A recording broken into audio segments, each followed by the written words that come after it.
Okay, Jay, do a little summary just in case, maybe. We talked to this guy, and he's like, yeah, the gent definitely stabbed the bitch. He's going to jail. So Naruto's like, no, but can I trust people to not be guilty after the last person was, maybe? And we're here now. Yeah, and the suspect is Japanese. And we don't like the Japanese here in Britain. They don't suspect he's Japanese. He explicitly is Japanese. No, yeah, I said, yeah, that because he's Japanese, they don't like him. Because the British don't like the Japanese. No, they do not. In this time period. I wonder what's the reason. Because we're British, we don't like anyone. Yeah. The world is ignorant.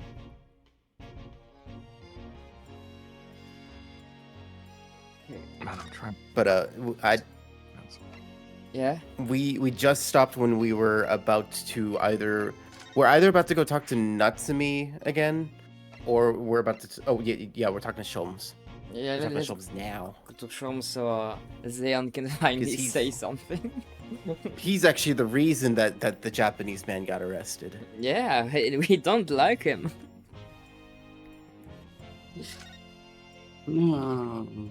He's brilliant. No, he's brilliant. Oh! Anime! Yeah!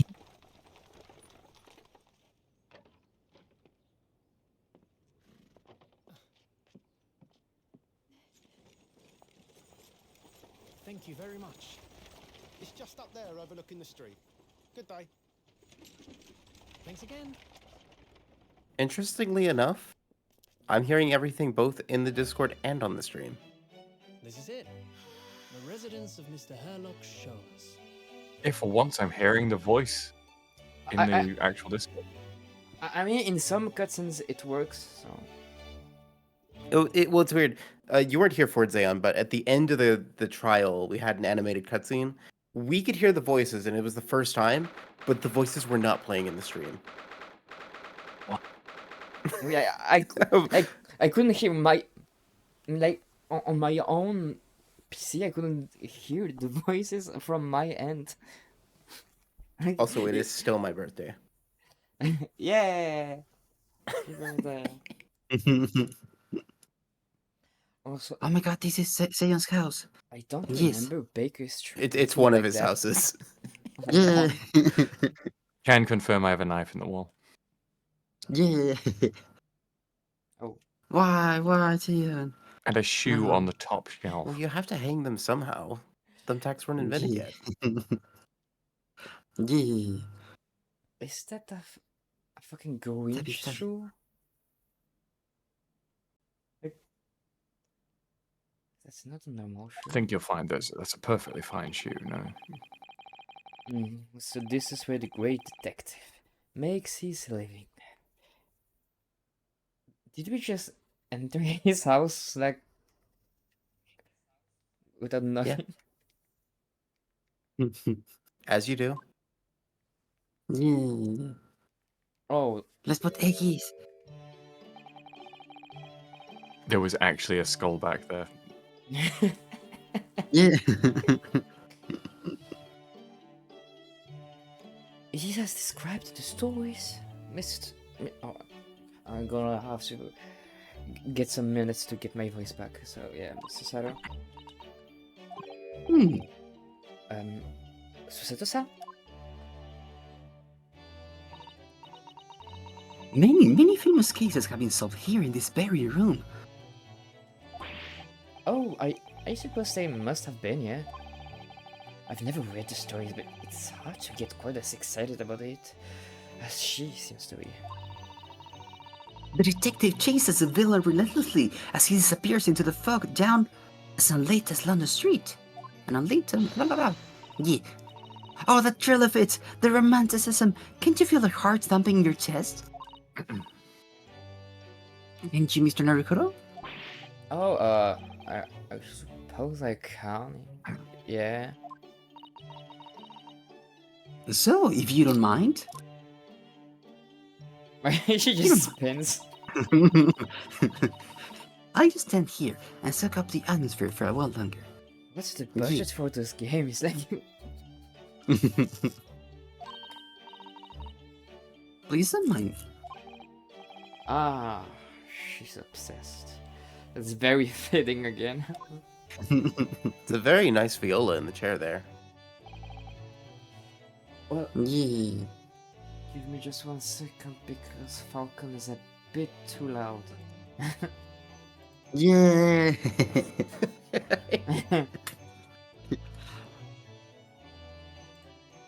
Yeah, I'm gonna scream.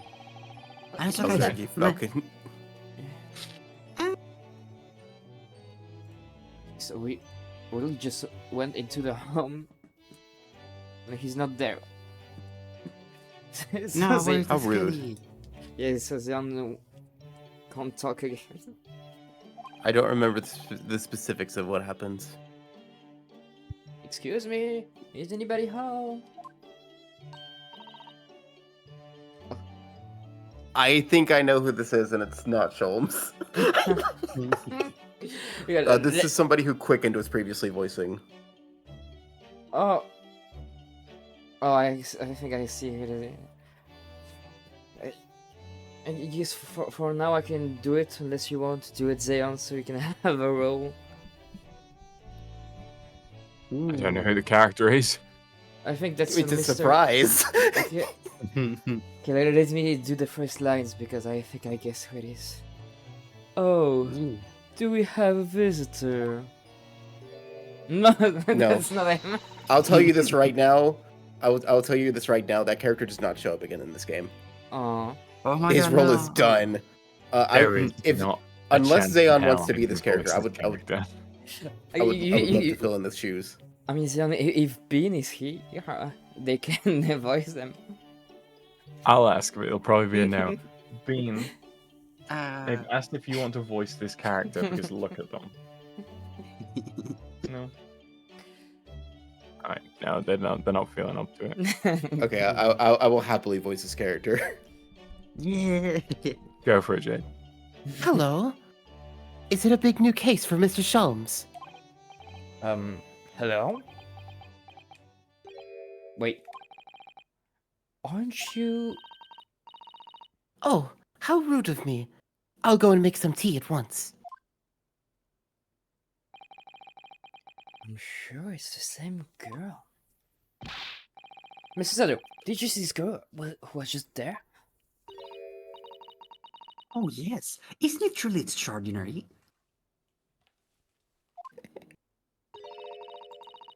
To think that the King of Bohemia came to this very room to ask Mr. Sholmes to take on his case. King of Wariah? In Wilhelm Gottstrike, Sigismund von Ormstein, of course. Sorry, I'm drawing a blank. Forget the adventures of Sherlock Holmes for a moment. And look over there. The tea's brewed, and I have a freshly baked cake as well. Yeah, cake. Ah, it's you. I knew it. Susan recognizes her too.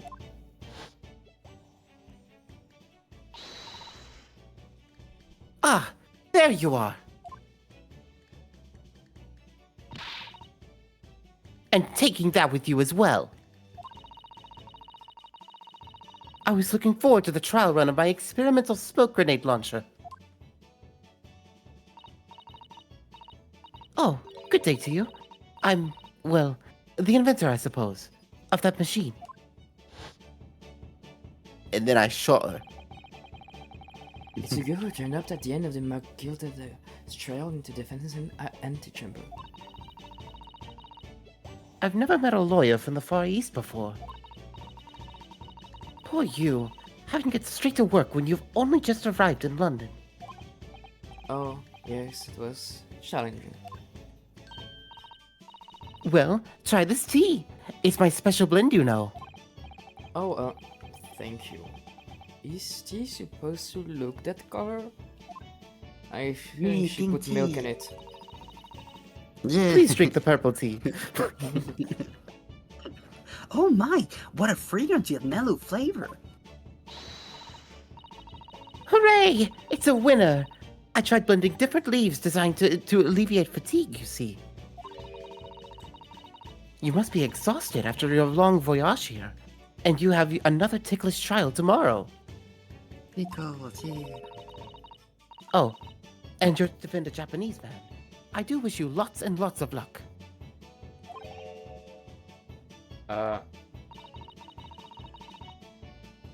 Did Mr. Schultz tell you about us by any chance? Oh, you know Hurley, do you? Really? Mr. Shums, do you shy? Mr. Schultz was a fellow passenger on the boat that brought us to Great Britain, you see. Was he really? Well, I had no idea. I'm afraid Hurley's out on an errand again today, even though he's just returned from overseas. I'm so sorry, Zayon. That's okay. If I had remembered, I would not have had to stop where we did. Wait a minute. We met this girl for the first time ever yesterday after the trial. Just you wait. The moment he shows back up, that's when my food will arrive. Yep, he's waiting for it. How on earth does she know so much about us? Did she do all those things, do you think? And perhaps more to the point, why is she here in Mr. Schultz's suit? Sweet. Oh, silly me. I haven't introduced myself, have I? Child. It's a great pleasure to meet you both. My name is Iris Wilson. I live here together with Hurley. But roommates, no! Ah, Iris, is it? What a lovely name. What? What's the matter? No, wait. This can't be. Did you say that your name is Wilson? Oh. Sebby gets it. Yes, that's right. And what are your names? Oh, I'm Ryunosuke Naruhodo, a lawyer from Japan. Oh, sorry. I'm Mr. Naruhodo's judicial assistant, Susato Mikurova. It's wonderful to meet you. Lovely. Susie and Bruno. Got it. Yeah. Susie? Bruno? There's more to this girl than meets the eye. Transformers? I have so many questions for her. I don't know where to start. Yes, and so do I.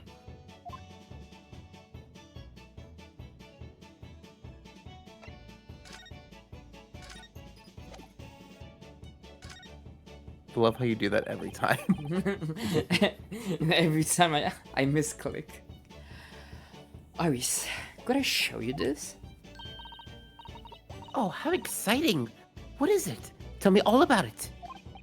Oh, actually I was hoping you might be able to tell me something about it, if anything comes to mind. Why would it?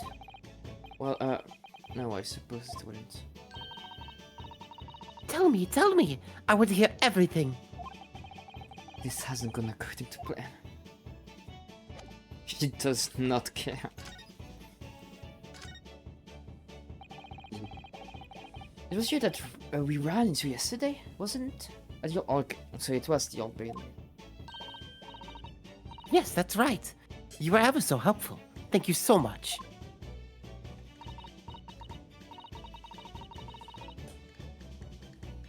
Oh no, not at all. I'm so sorry we couldn't have been more welcoming. Though at the time we did have a rather large gun pointed at us. I have bigger ones. Yeah. Like this? Ah, thinking back now, you left with Miss Lestrade in tow? In tow? Yes, in tow, didn't you? Oh yes, an awkward witness. Gina Lestrade. Oh, Jenny? Yes, she's a professional pickpocket. So we found out. It was very naughty of her to pinch my invention like that. Are you referring to that trial disrupting gun-like contraption? Exactly. So I followed her, you see, to get it back. Perhaps I should think about fitting a self-destruct mechanism in my inventions. Ah yes, you see, Mr. Platypus. This guy is dangerous. Anyway, I brought Jenny back here after that. So she could apologize to my trusty technician. Sorry, you're a technician? Hurley, of course. Silly. Early? Yes, Herlock. Herlock Sholmes. We live here together. We're roommates. I Oh had my no God. idea the great detective had such an interesting young daughter. Daughter? Not likely. Or Yunosuke, please. I wouldn't call him Hurley if he was my father, would I? Well then, what is your relationship with Mr. Sholmes? Oh I no. told you we're roommates. Oh my god, no. Well, I expect you found out that lodgings of any kind in London are very expensive. No, capitalism. So the solution is to share the cost with a partner. A roommate. Oh my god, you're... Your roommate. For God's sake. Oh my god, you're roommates? Oh no. I hope you don't mind me asking, Aries, but how old are you? Oh, I'm 6. Oh 10 my at God, last no. this year. No. I'm very old. And your parents? They're dead. Oh no, they're not around. Or Yunosuke, please. Then a fourth one shows up that just says, your parents. Oh yes, there is something I must ask you. Of course, of course. Go ahead, Susie. I'm a very great fan of the adventures of Sherlock Holmes, and Oh, you have a copy of Rent's magazine. yes, I read every issue. It's delivered all the way to Japan on a ship. He's greatest fan. Oh, this is so exciting. My stories are being read on the other side of the world. My stories? That's right. Hurley is always solving such amazing cases, you see. And he tells me all about them. They really are quite fascinating. It would be such a shame if I was the only one who ever heard them, don't you think? Goodness. Last night, he was telling me all about a new case he had just solved on a steamship traveling from a faraway land. So I was just in the middle of typing up the manuscript for the next issue before you came.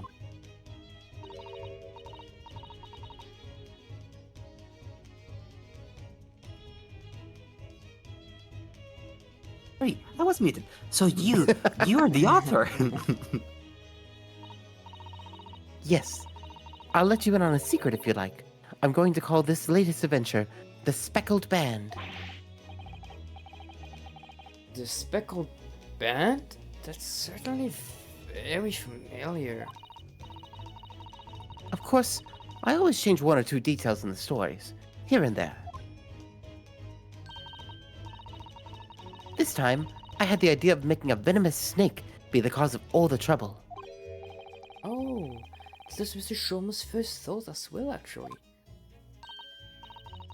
Yes, and of course, I know that a snake might not be a credible fit for the facts of the case exactly, but...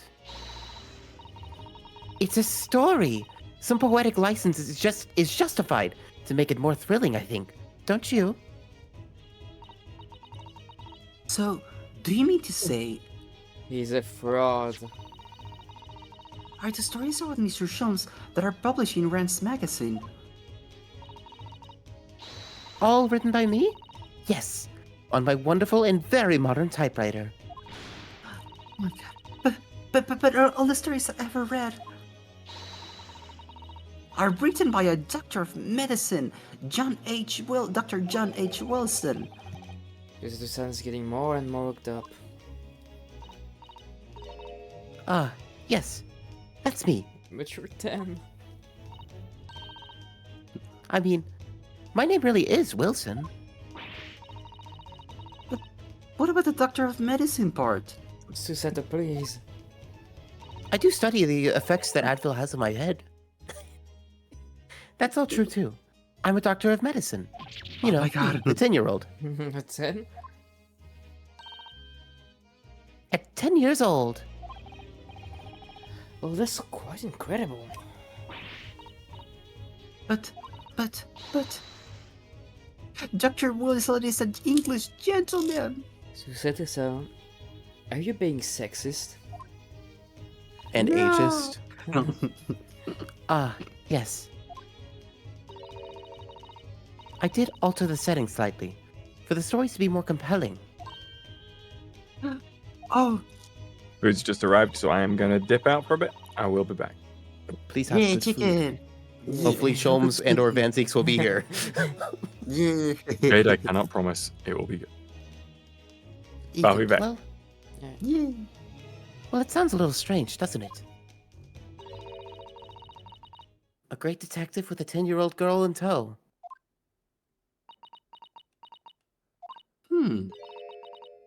I suppose it does, yes. Oh, Susetta-san. She looks like her whole world has just fallen apart. No, my immersion. About before. Yes, yes. What's on your mind, Bruno? Do tell me. How did you know that I was a lawyer and we just arrived in London? I mean, Yes. Oh, and that we have a difficult trial tomorrow. How did you know all of that? Oh, that's what you mean. Please, tell us how you did it. Explain every detail. Of course, I'd be delighted. Although, there's really no mystery. Now, let's begin. Iris Wilson is proud to present her Logic and Reasoning Spectacular.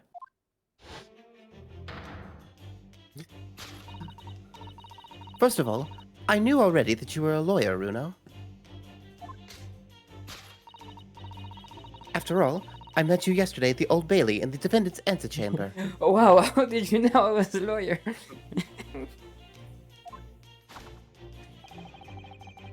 But you also said that we'd only just arrived in London. How did you know that? I observed a passport and a travel ticket protruding from your breast pocket. Oh, So I was reasonably confident that you must have only just arrived in the country. And on top of that, you accepted a case against that particular prosecutor, telling me that you were unaware of London's court affairs. Wait, say it. the Reaper of the Bailey? I walk right into that one, didn't I? Then I noticed a red ink stamp on the back of Susie's hand. Was it there the whole time, or did they just add it? It was On this there one the sp- whole time, This Oh was my God. and you can't prove otherwise. Why does she have a stamp? You were given that when you visited the local prison to meet with a suspect. When you visited the local prison to meet with a suspect, weren't you? Earlier today.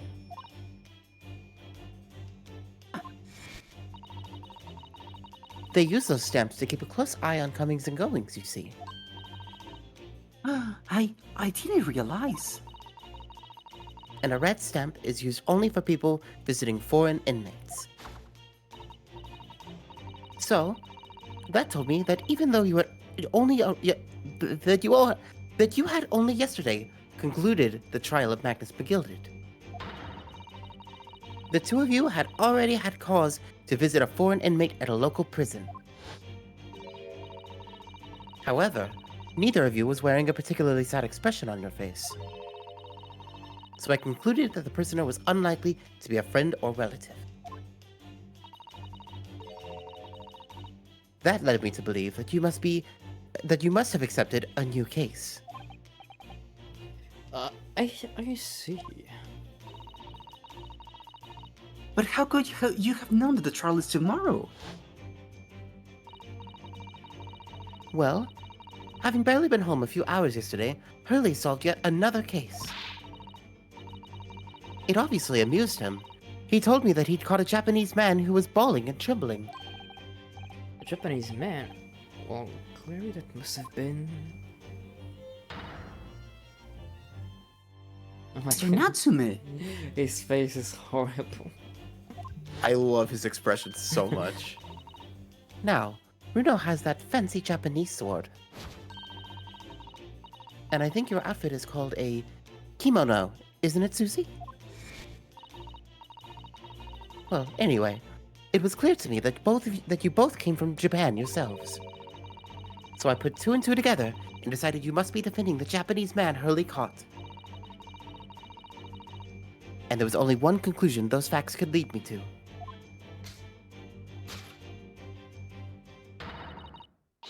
You both came here to ask Hurley about the case. Child. There's a note on the mantelpiece that says the man's trial will be tomorrow. Hurley is always stabbing his notes with a knife, you know. He is silly. Oh, No. he's just quirky. He plays with knives. He gets a little quirky at night. And that's all there was to it, really. Wait, maybe it was Sean who stabbed the lady. I stabbed the bitch. Thank you for listening. I'm Iris Wilson, and that was one of my great deductions.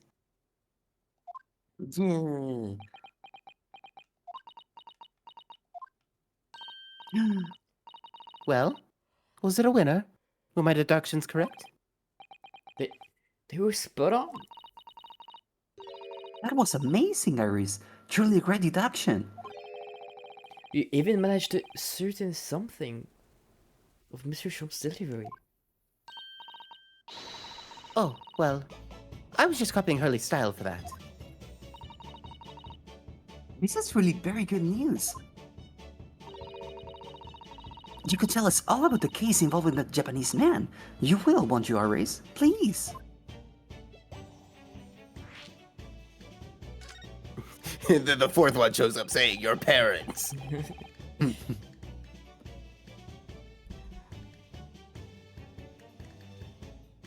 So yesterday, Mr. Shums apprehended a Japanese man. You were saying? Yes.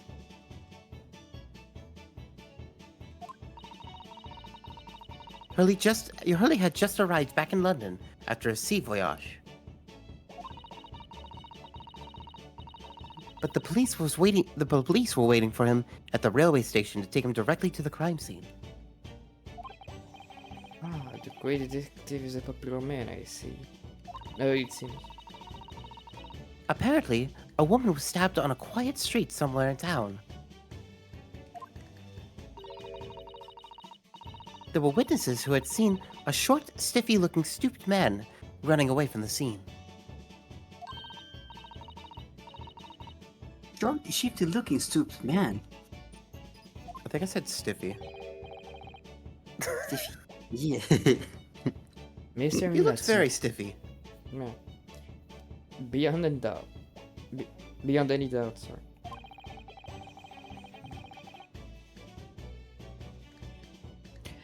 Soseki-san said that he didn't see anybody else on the street at all.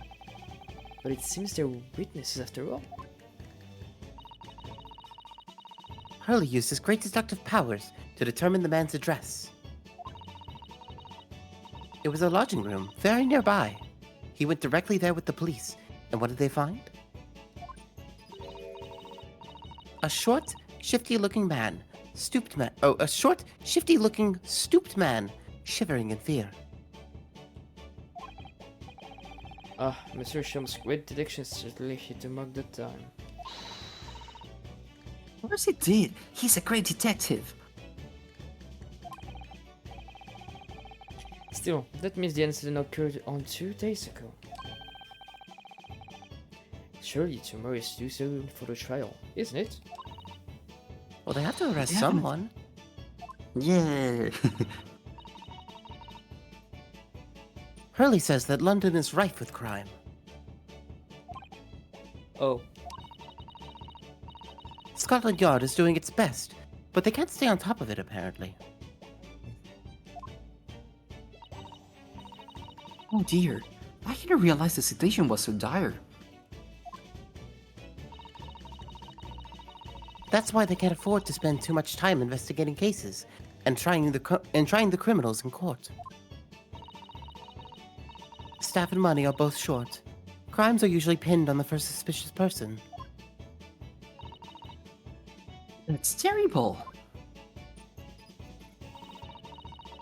I suppose it's a harsh reality of the workings of the world's greatest justice system.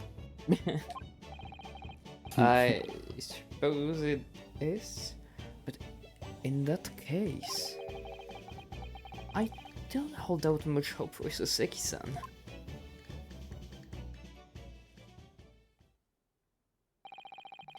Thank you for answering some of your questions, Iris. This has been very informative. Oh, you're most welcome. I've had so much fun. Do you happen to know where Mr. Sholmes is at the moment? As you guess, would like to ask him some question about this case as well. Maybe we can even share some KFC. Yeah, chicken. Well, I expect Hurley is still investigating the scene. But we were just there. Yes, Mr. Nuts Ume? Hurley said he was going to the man's lodgings. I heard a voice. It was me, Mr. Nuts. If you leave now, you'll probably catch him there. Iris, do you know where these lodgings are? Well, I imagine the police are still investigating the scene of the crime themselves, aren't they? Did you happen to come across a detective by the name of Gregson when you were there? Yeah, so we know Inspector Gregson. Ah, goody. In that case, give Grexy this from me, would you? If you do that, I'm sure he'll tell you what you want to know. What is this, a bribe? It's a blackmail, actually. Yeah, blackmail.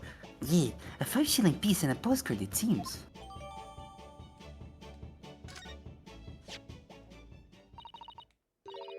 It reads, tell the gentleman in black whatever he wants to know. I trust that won't be a problem. Or else. I love that there is a question mark. The or else is my favorite part. Yeah. Gosh, this will make the inspector help us, will it? Well, thank you, Iris. We'll give it a try.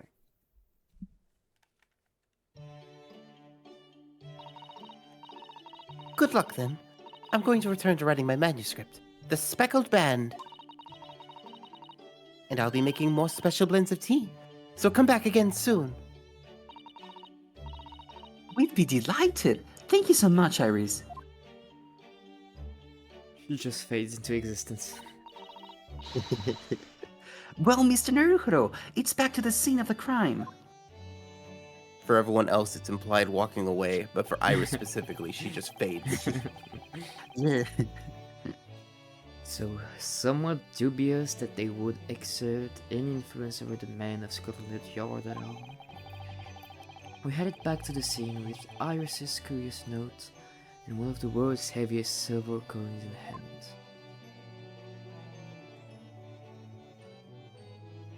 We could have ended just there. Okay, well, could've. thank you. Thank you for being on the stream. I hope you enjoyed your chicken Zayon. We're gonna be rating Zen. Yeah.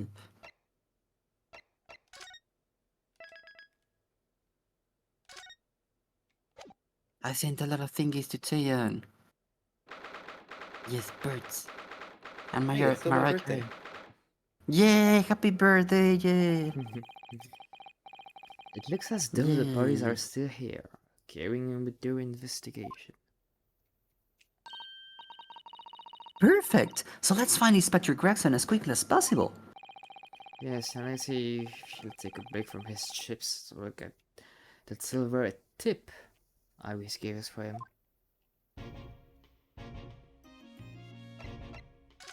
Oh no, who's this? That's Gregson. He's got chips. Inspector Gregson, do you have a moment? I'm sorry to say I don't. I'm a very busy man. Much too busy to talk to a pair of foreign gadabouts, that's for sure. We have this for you. A present. A threat from Miss Iris Wilson. What? For me? From her ladyship?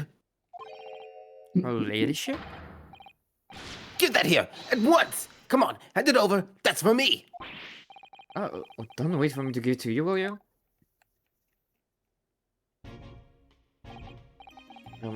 What was that coin exactly? It's a silver crown, obviously, but it's a lot more than that. It's, well, it's an appearance fee. That's what it is. An appearance fee? Oh, I see, you mean? That's right. For the adventures of Herlock Sholmes. Her ladyship always offers me a little financial reward for featuring me. Every time. Yes, of course. I know all about your exploits, Inspector. I read them avidly. 5 cents for reading her name. His name. Of course, her using my name without my say so does make me the butt of a lot of unpleasant jokes. But still, I'm sorry, Inspector. That must be difficult for you. never you mind that. So, what do you want to know then, eh? Sorry? Tell the gentleman in black whatever he wants to know. I trust that won't be a problem, it says. You forgot or else. I don't read those words. Well, obviously, it's not a problem. So go on, fire away. What do you want to know? Well, if you wouldn't mind, Inspector, we'd very much like to know the address of Mr. Natsume's lodgings. Ah, the little knife-wielding mustached Japanese fella. He lives in a right old hovel.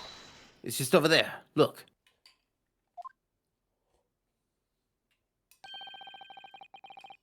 On the first floor of that house, on the corner with that wrecked old bicycle propped up. That is nearby indeed. If I remember rightly, the landlord is a Mr. John Garrideb. Right, well...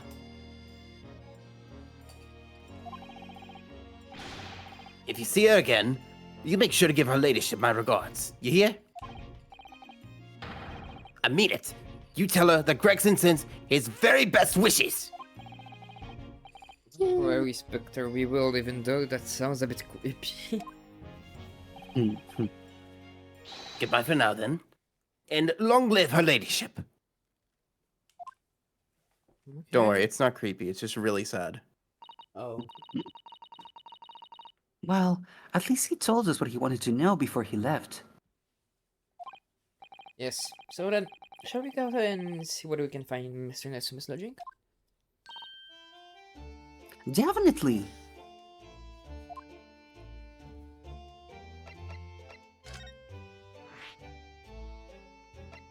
I'll get music. Okay, no more music. I love Professor Layton.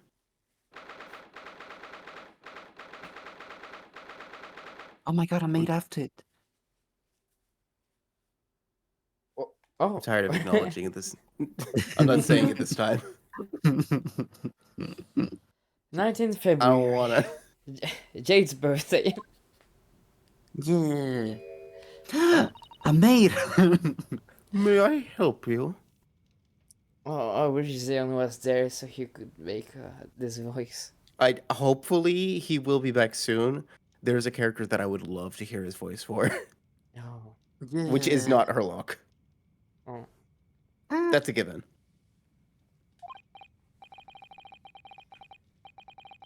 Ah, yes. Would this be the reasons of Mr. Judd Goridep? Indeed it would, sir. And who may I say is calling? My name is Rian Sukinuruhodo. Mr. Naruto is representing Mr. Soseki Natsume.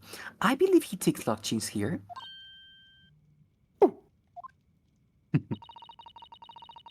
We would very much like to ask him some questions about our client. Oh. One moment, please. I shall convey the message to Mr. Garadeb. Did you send me Susato? That was a real life Englishman. I know, and as I understand it, anyone outstanding in English society employs a number of house staff, or they wear maid outfits just because they like it. But that was the first time I've ever seen one in the flesh. Oh, this day keeps getting better. I want a maid outfit for myself too. It certainly You look feels very like we're good on it. really arrived now, doesn't it? We need only to meet a butler, and the experience will be complete. Is that what you were talking about, Jade? The person I'm actually speaking of is Garadeb himself. Oh. I'll just say that now. Okay. Well, I'm not sure if I'd go that far, but I understand the sentiment. Thank you for waiting. Mr. Garadeb will see you now. This way. Yeah. Oh my god. Look at his moon-shaped head. Oh my god. It's the moon boy. It's a full-size cannon. No, I wanted to make sure I didn't want the cannon. Oh my, it's real. I thought it might be a replica. Oh. Good job. I suppose I could do it until Zeon's here, but... I can try. That'll think. But that's little more than a toy. That's amazing.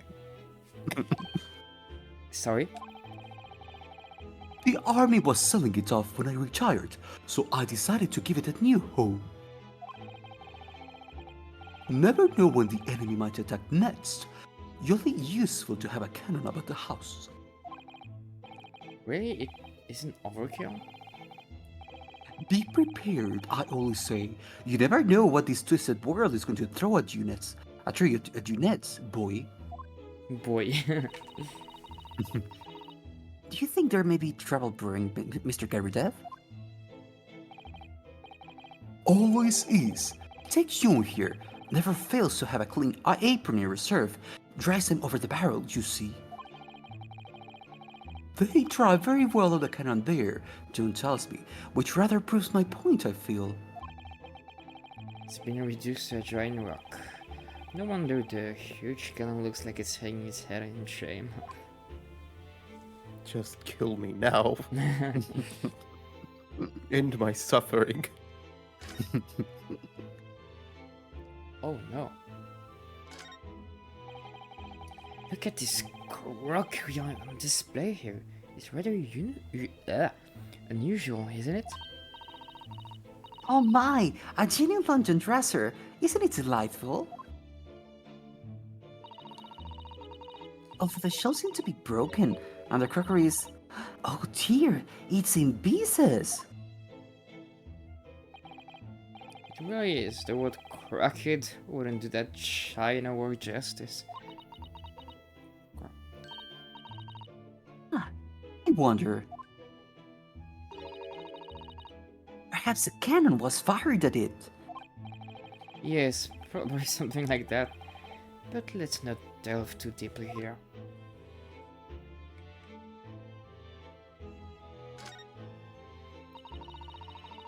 This window looks over Briar Road, where the young woman was attacked.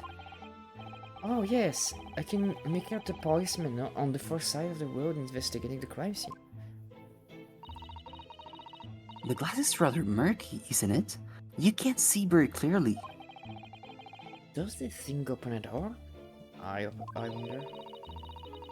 I shouldn't underestimate the bitterness of a London window, sir. I'm Sorry. back. Oh yes. Perfect. Yeah. As soon as you open that window, the tea will freeze in the pot. Hi, Taeyeon. Hi, Falcon! Yeah. Yay!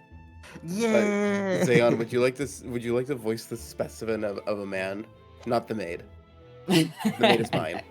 Oh, the moon man. Take the maid. The moon. Hell yeah, sure, I'll voice the moon man.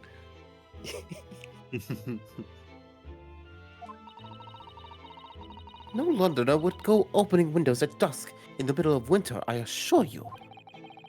It seems very unlikely that these two would have seen anything of the incident.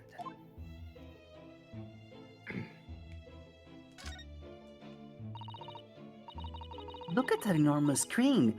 It must have been put there deliberately, surely.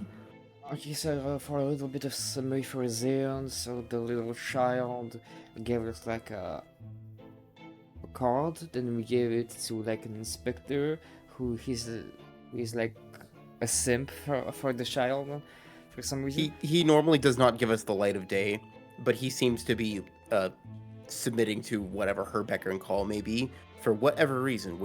We're not entirely sure, but we see that the coin that was given to him has an appearance fee. I see. Yep. So Look at this is like the, I guess, R&B owner for This yeah. This is the quarters of the landlord, which our current client, our to-be client, lives in. So this is not the suspects, the defendant's room. This is their living place. The Garadebs. That's their that is his surname. Yes, The Moon Man. It certainly seems like someone's trying to hide something from view. What could be behind it? I wonder. I'm going to have a very quick look. Just a little peek. Ahem. Ahem. Maybe that's not necessary. I think the maid is going to head us off with a cup of tea. Ahem. Ahem.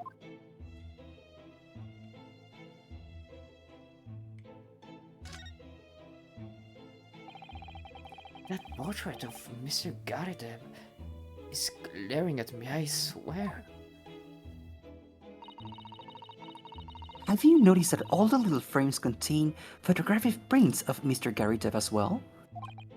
Yes, and there seems to be a statue of a lion on the mantelpiece as well. Ah, yes. Seem to come back from the local pawnbroker with that little trinket.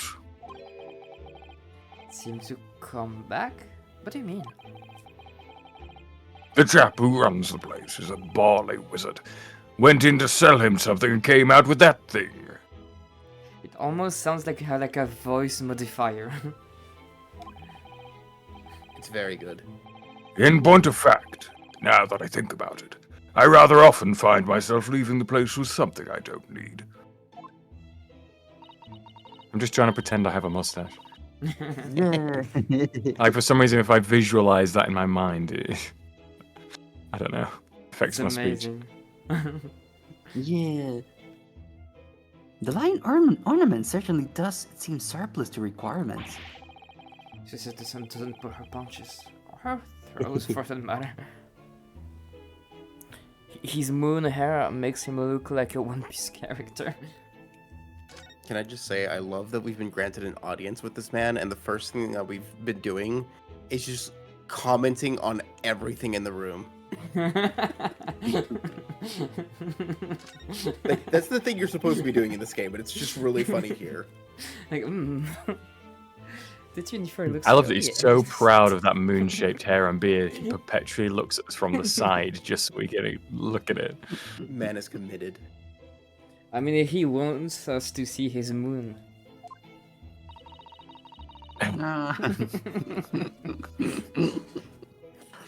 It's clearly being well looked after, though. Bro looking like Figureland Garlin. I don't really know where that is, but maybe. That old thing? Pah, not much but better than rags, really. Oh? Wore that ceremonial garb at my retirement bash, you know. But I'm not one for dwelling on the past. Me would have gladly thrown it out, but you know how it is. Not one for dwelling on the past. The whole room's full of deep memory. Anyway, doesn't hurt to have the odd piece of memorabilia lying around, does it? Oh, I see. Perhaps we should leave the past in the past.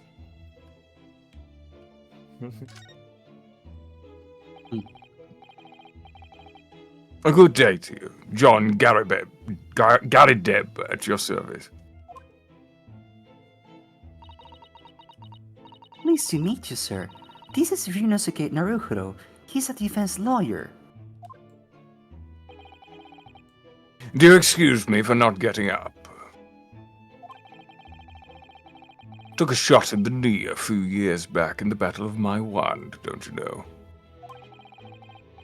Earned a medal for my pains, but had to withdraw from service. Handed over the reins to the up-and-comings. So he's a retired soldier. It's a hell of a job getting up and downstairs now, I can tell you. Don't get out much, as you can imagine. Yes, it's quite a climb up here to the second floor, isn't it? I was panting at the top of the stairs. You really must take more exercise, Mr. Naruhiro. No, Yeah. do you think so? Well, Mr. Karidev, note that you were very courageous to earn yourself a medal. Yeah, they're posted in memes, and it does look the same, kind of. Jojo. Oh, it was nothing. The medal's just a folderol, really. Wouldn't like to offend the general, though, so I grudgingly displayed it on the wall. Sorry. Why don't you fetch it down, Joan? Let these good people see it properly. No. Joan, fetch the... National woman, be careful. Oh, dearie me. I do beg your pardon, sir. She did that on purpose. You jolly near took the skin off my hands. I shall be more careful, sir. So, anyway, they have it. Living the quiet life now. Yes, I see. Now then, I hear you want to know more about the chap lodging downstairs, is that right? Yes, we would be very grateful if you could answer some questions for us. Only too pleased, naturally. Especially if it helps to keep the peace here in Blightly. We forged a new alliance with the Empire of Japan recently, as I'm sure you're aware. So, this case is very much in the public eye, as it were. Oh, is it? He even had some famous detective poking around, you know. In this old house, would you believe? Yes, Mr. Sherlock Holmes. Could have been. Didn't catch the chap's name. Not really my cup of tea, all that detective business. Oh, but you got a copy of Rent's magazine here, so... No,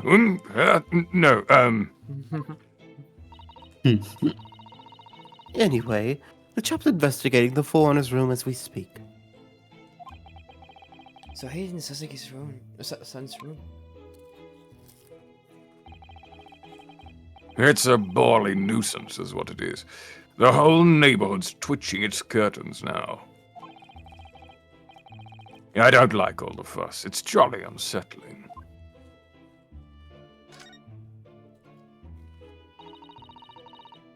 About Mr. Natsume then, Mr. Garidev. Please do tell us. Ah, yes, the Japanese chap. Only been lodging here for a week. Oh, just 1 week?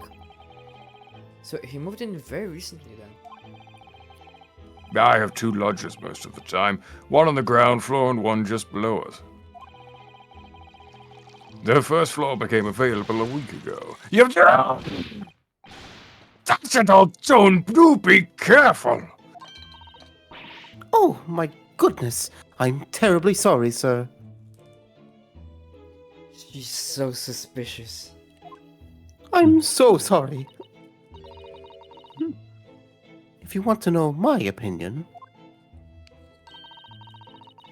I thought he was a shady sort from the moment I set eyes on him.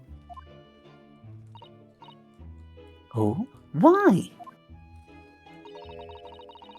He seemed to have a most nervous disposition, always shaking and looking over his shoulder. The man had shady written across his sweat-soaked brow, if you ask me. I said to myself, Joan, that man is trouble. Sooner or later, he's going to do something untoward.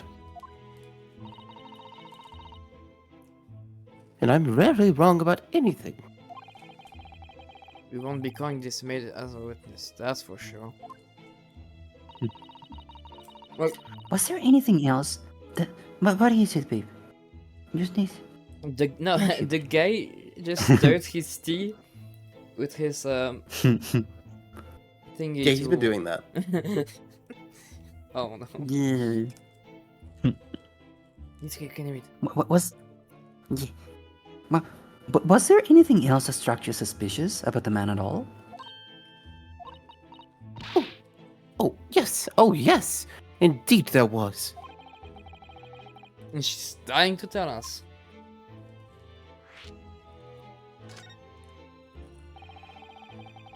Have you noticed anything else about your lodger, Mr.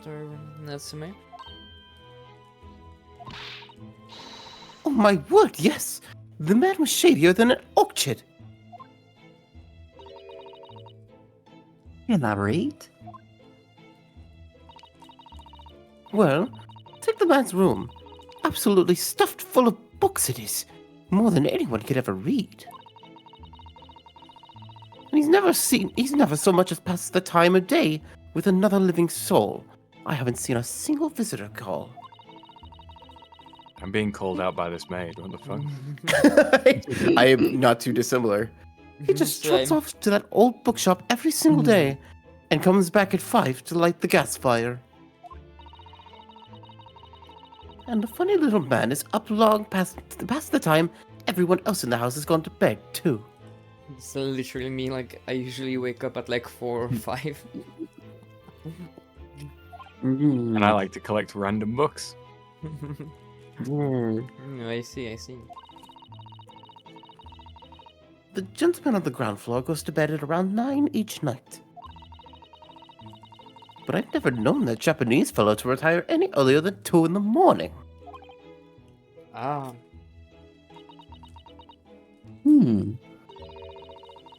Could you clarify something, I wonder? No. Oh.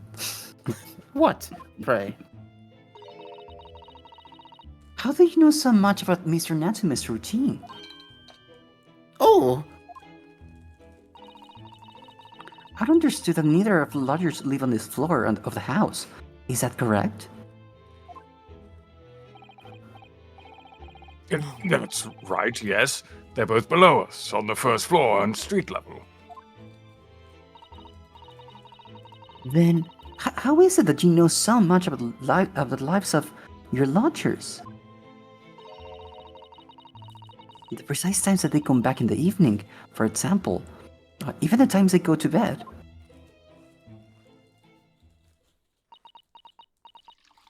No.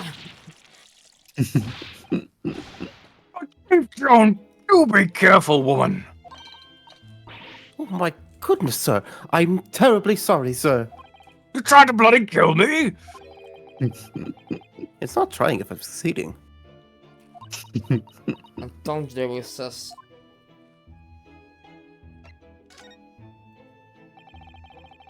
It seems that the incident took place around 5 in the evening.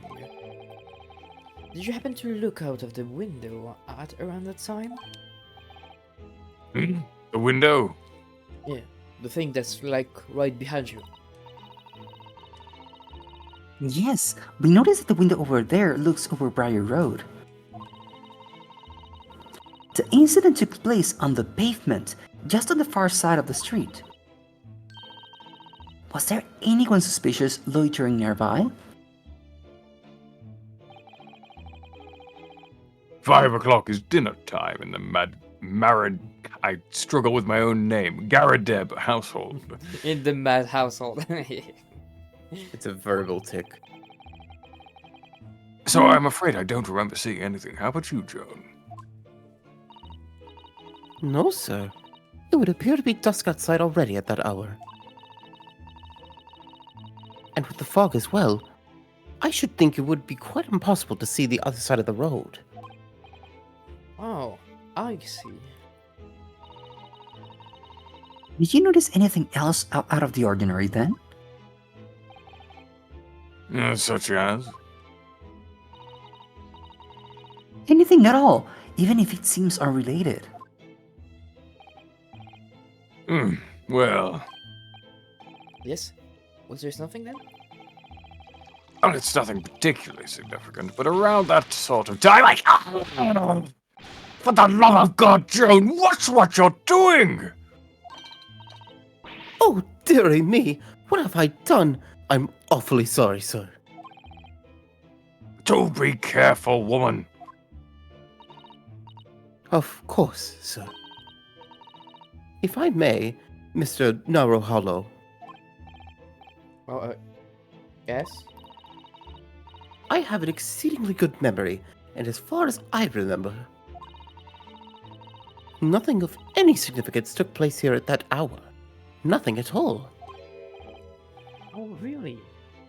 Mr. Gary there? The way we were talking before, it seemed like a rather...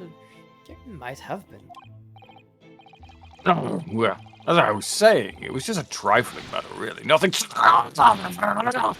Joan, dash it all! What is the matter with you? Begging your pardon, sir. Nothing happened. Yes, quite. Nothing happened. We sat down to a quiet, uneventful meal, Joan? That's right, Mr. Garateb. What is the matter with this two? It sounds like something happened here in this room, or on the evening of the incident. But what? I wish you knew.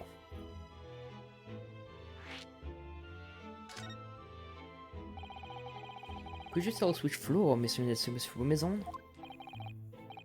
Why, certainly, just below us on the first floor. Did it?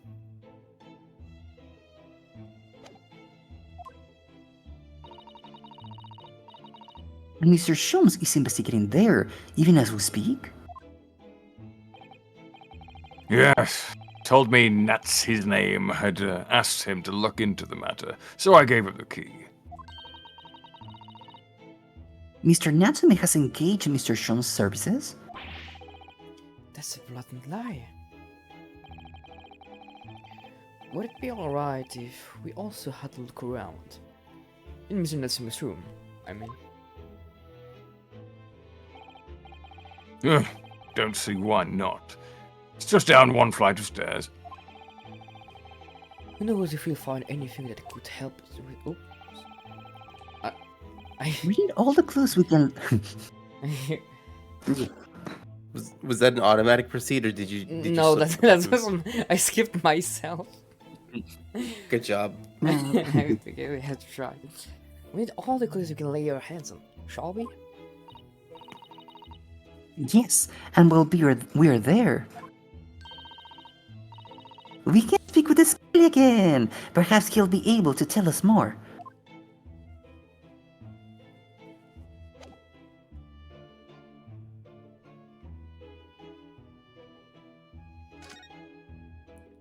Right, not. Right.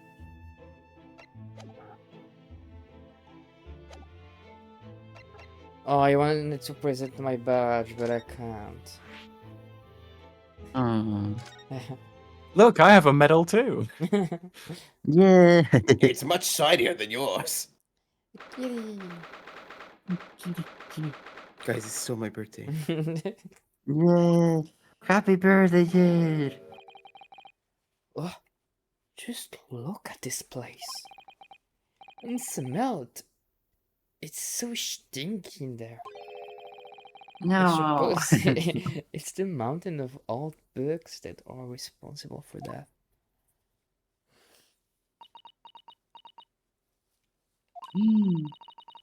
I don't think I've ever seen so many books in my life. No, me neither. It's so dark. Yeah, baby. Hey, you. Oh, oh. Is that the window over there? Well, it was the window, I think, is once upon a time. But for some reason, it's been closed up with bricks and mortar. Look, we don't talk about the window tax. This game does. Oh. I think we had that here too. Because I also have like a window like this. No. By the way, I haven't spotted Mr. Shones anywhere, have you? Like he's still hiding. Avocados from Mexico. Avocados from Mexico. Avocados from Mexico. Avocados from Yeah. Mexico. Yeah. I have so So you many can't run for your redeems. fate. Yeah. No, that's true, but according to what Mr. McGarty told us, the great detective should be around here somewhere and investigate. Did you check the ceiling? Did you check the burlap sack? Did you check the handbag? The kitty. The kitty.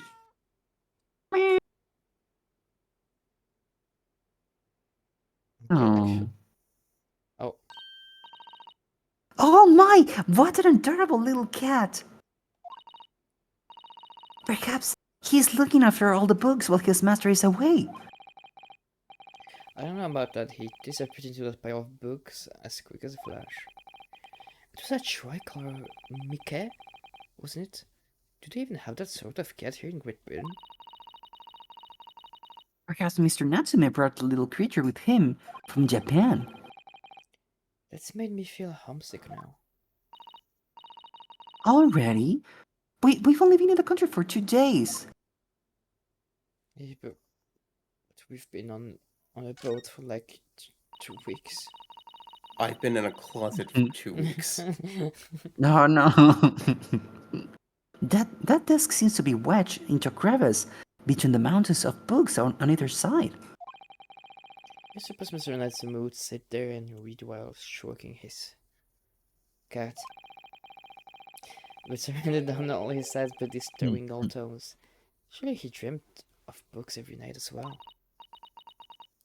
Yes, he must have done, mustn't he?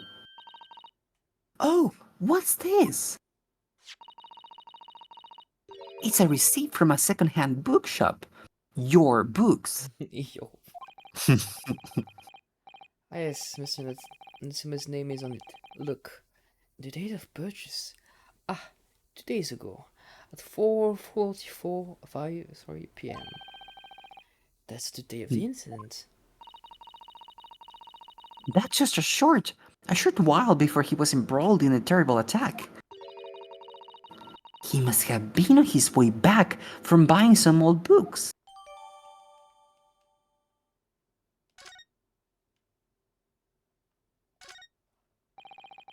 Would you even call this a window? I think so. It was a window at one time, after all. Although all that remains is a frame around some bricks now. So really just a wall then, isn't it? But why would anyone deliberately break it up like that? I'm afraid I have no idea. Ah! Perhaps Mr. Natsume painted the brick design, all in a fit of a whimsy. That's... Oh, I'm English feasible. Anyway, whatever the reason, the lack of ventilation here makes the place very oppressive. It does. I imagine being cooped up in a room like this would be extremely trying, like a chicken. Look at all those books stacked up there. They almost reach the ceiling. They are works of English literature, and they are also stinky and so musty. With this volume of books to hand, you'd never be short of reading material, would you? No, what a dreamy idea! A bad dream, maybe. For me, at least.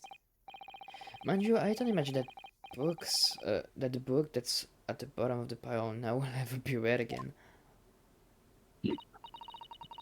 Ah, so reading it is...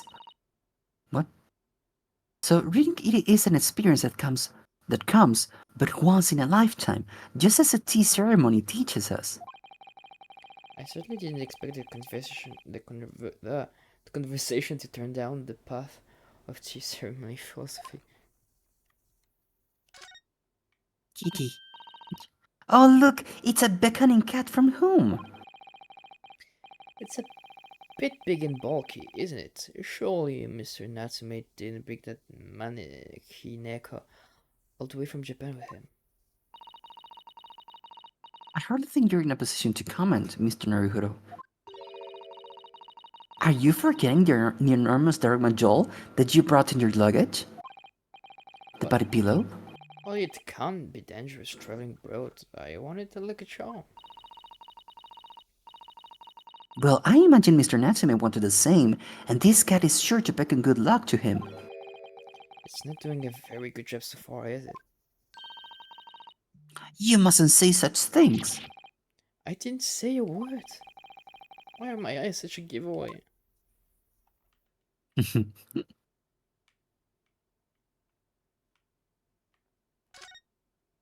Oh. Yeah. Perfectly hidden, as usual. He wasn't there like 5 seconds ago. Ah, look, Mr. Naruhiro. Aha! There he is. Where did he appear from? He seems to be engrossed on the page of an old book. I hope he won't mind if we disturb him and give him some eggies. Hello, Mr. Skelly.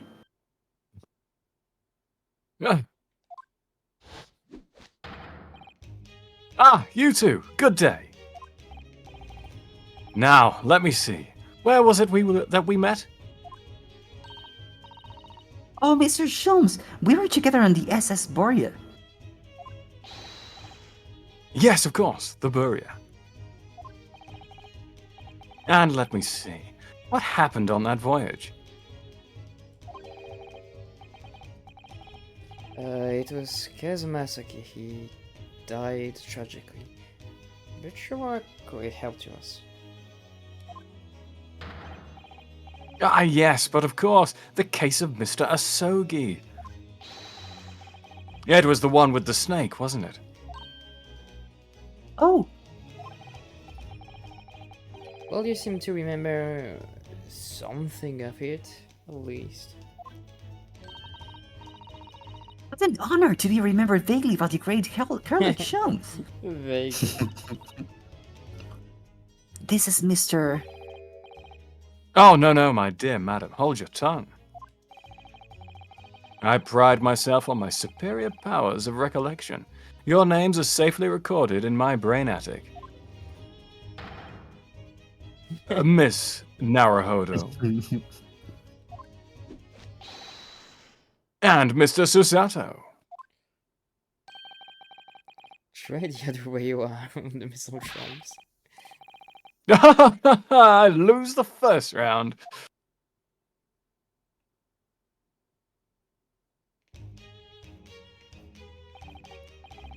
In truth, I had hoped to invite you both to my Baker Street suite the day we arrived in London. But some Scotland Yarders ambushed me at the railway station and whisked me away to a crime scene. It was an entirely trivial case, of course. I solved the matter in no more than 30 minutes.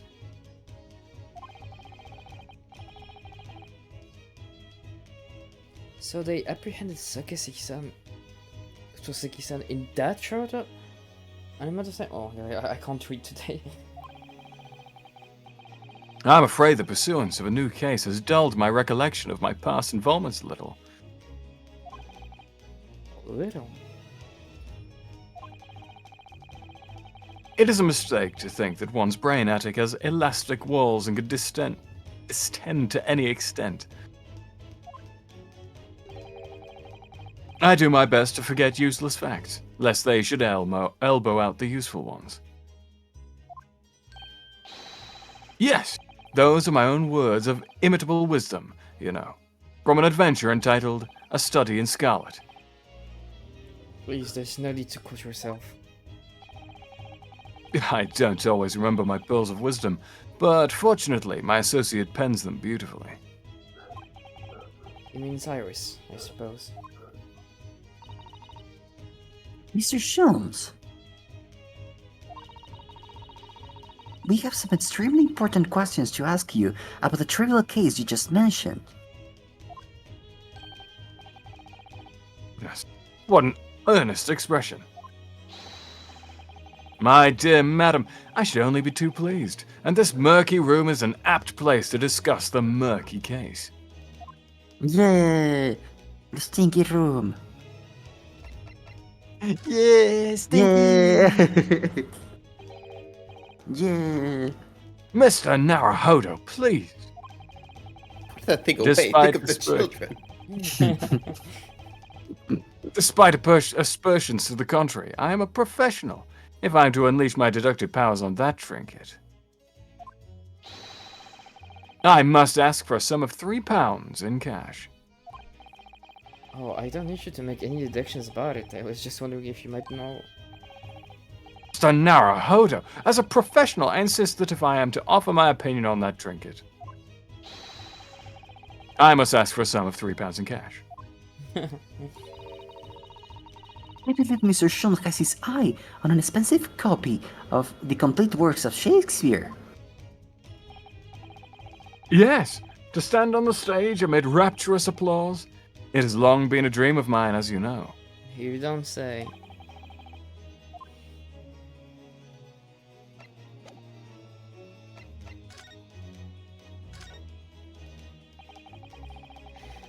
We know this to be the lodgings of a Japanese foreign student by the name of Soseki Natsume. It seems that you assisted in his arrest, Mr. Shelms, for the stabbing of a young woman outside here on Briarwood. Natsume. Yes, I believe it was a name rather along those lines. But Mr. Natsume denies it. Was it really justifiable to arrest him on so little?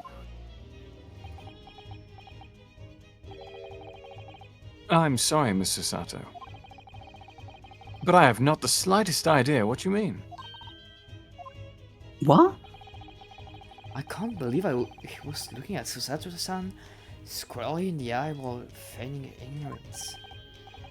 I assure you, I am not merely feigning ignorance.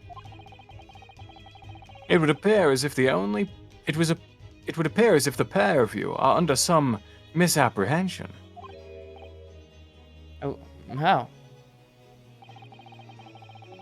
I assure you, I have no recollection of accusing your stooped compatriot of the crime. But that doesn't make sense. The good detective of Scotland Yard made the following request of me, and I quote verbatim. We need you to ascertain the identity and whereabouts of a man seen fleeing the crime scene. My God. Oh, a man seen fleeing. There were a number of books Why scattered should on I the have to pavement fix of these the scene. wires? I'd rather be gaming. Hij wordt betuigd. De cat. From the book plates, I was quickly able to determine the bookshop from which they had been purchased. On speaking with the proprietor, Robotoast, I was immediately led to this address. Elementary, wouldn't you say? I believe there's a receipt around here somewhere for the establishment in question. So you don't think Mr. Natsumi is the culprit then? That I could not tell you. But it was aggravating my faculties, hence why I returned here. However, this place is such a trove of fascinating books, I've found myself quite lost in bibliophily.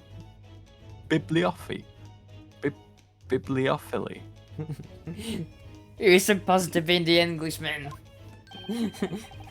There are some uncommon words out there. Do not be deceived into believing that I am a man of leisure. No, no, no. Oh dear. He's so fed up. Sorry, I was pouring tea. Hi, Robotoast. Hi, Toast. Tell me. Have you encountered the landlord of these lodgings? Yes, Mr. Gorodeb, a retired militaryman. It was the first time I've ever met a soldier from the great British institution that is the services. And it was the first time I've ever met a man from the Great Britain Station.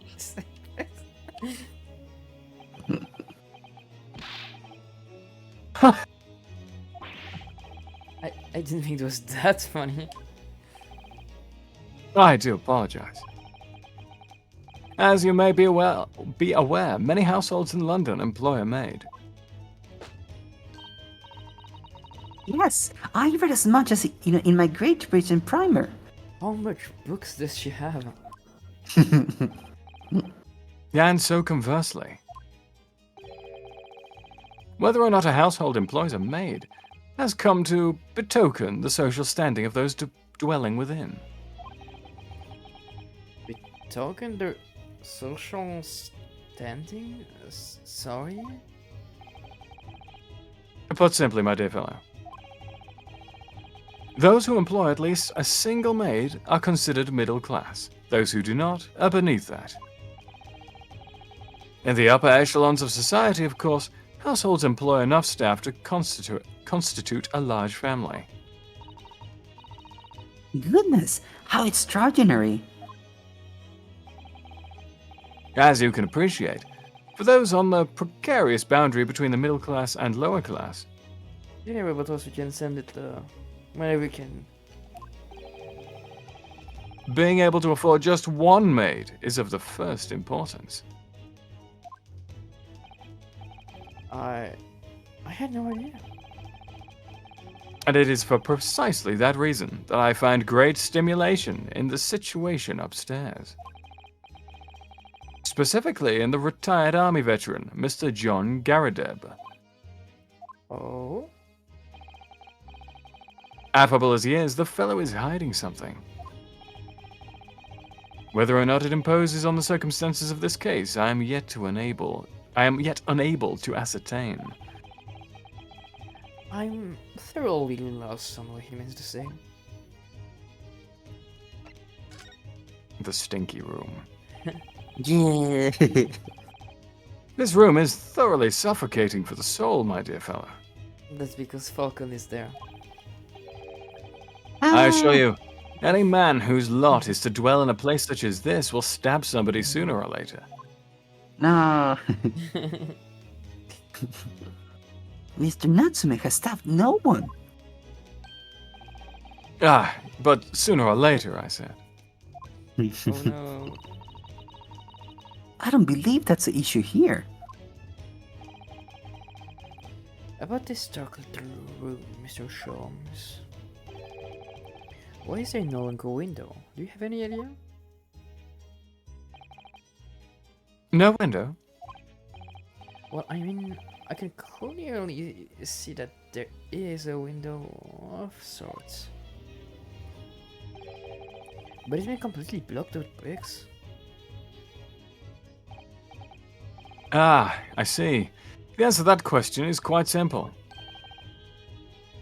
Window tax. No. Window No. tax? Where is that? Surely not at some windows. Don't get me started. Precisely that. but we will get Sholm started. Oh my goodness.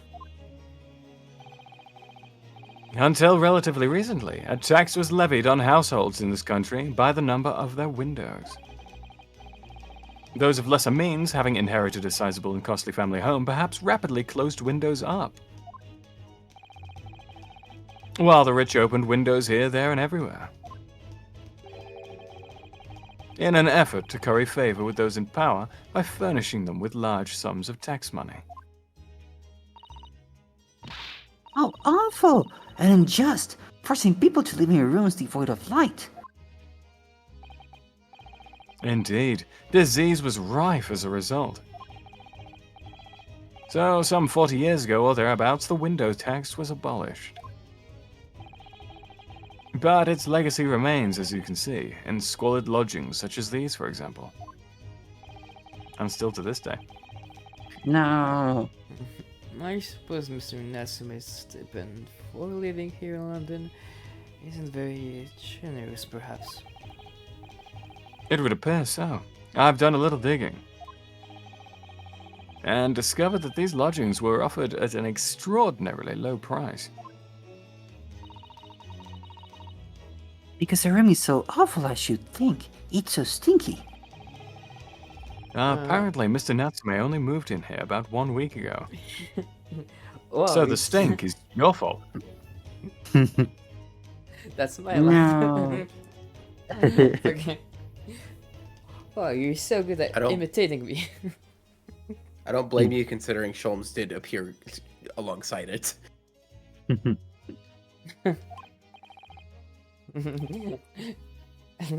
Yes, that's correct.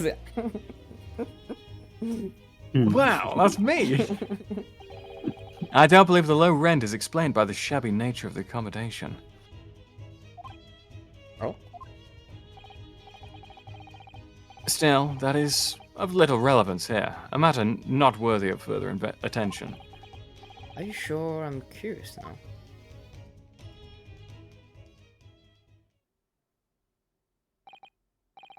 Well, I believe I've told you all I can now. You've gone through all the dialogue options. Thank you, Mr. Schultz. Ah, yes, Mr. Hanara Hodo. Was it not your intention to become a practitioner of law? Remember that? Did you? No, it's here in the script.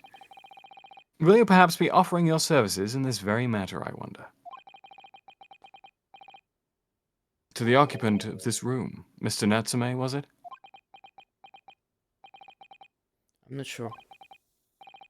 Not sure. On what grounds? Well, I actually defended someone in court here only yesterday.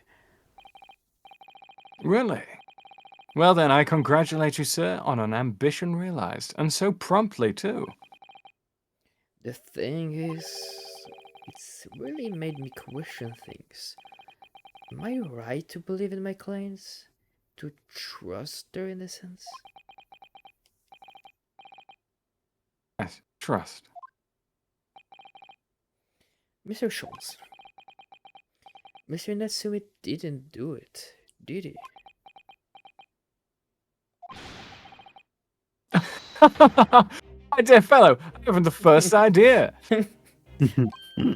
Oh, but I thought that's why you were here. Didn't you come back to investigate? Ah, yes, that was indeed my initial intention. But there are simply too many fascinating books here. I couldn't possibly ignore them. Oh, I see. Nevertheless, there are two facts that I can state quite unequivocally. The man who fled the scene of the crime 2 days ago was the Japanese occupant of this room, and there are witnesses who swear to having seen the same man commit the crime. That is all I can say. Ah, and one more thing. Oh, what is it, Mr. Sholmes? Tell us. I cannot say with any certainty whether or not it is of irrelevance to this case, but I'm quite sure that the retired army man who owns this property is hiding something. Mr. Gardebis? Mr. Shop said as much before, actually, didn't he?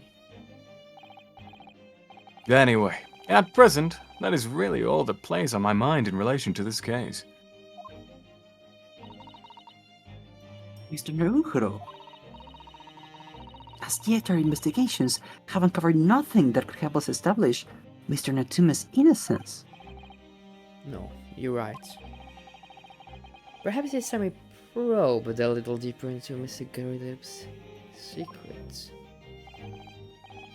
Just remember, I cannot be sure whether the landlord's secret will prove to be of relevance or not. But I wish you every success, of course, Mr. Naruhodo. Yeah. Yay! A busy man indeed. Yeah. He's gone back to his book in the corner of the room.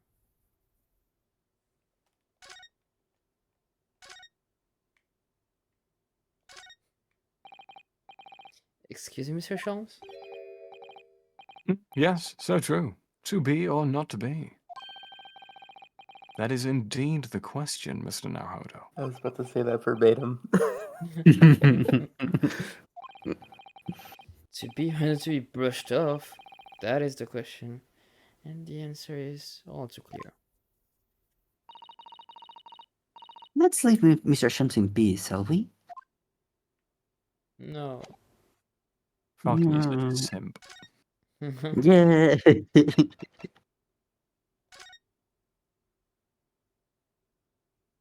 Yeah.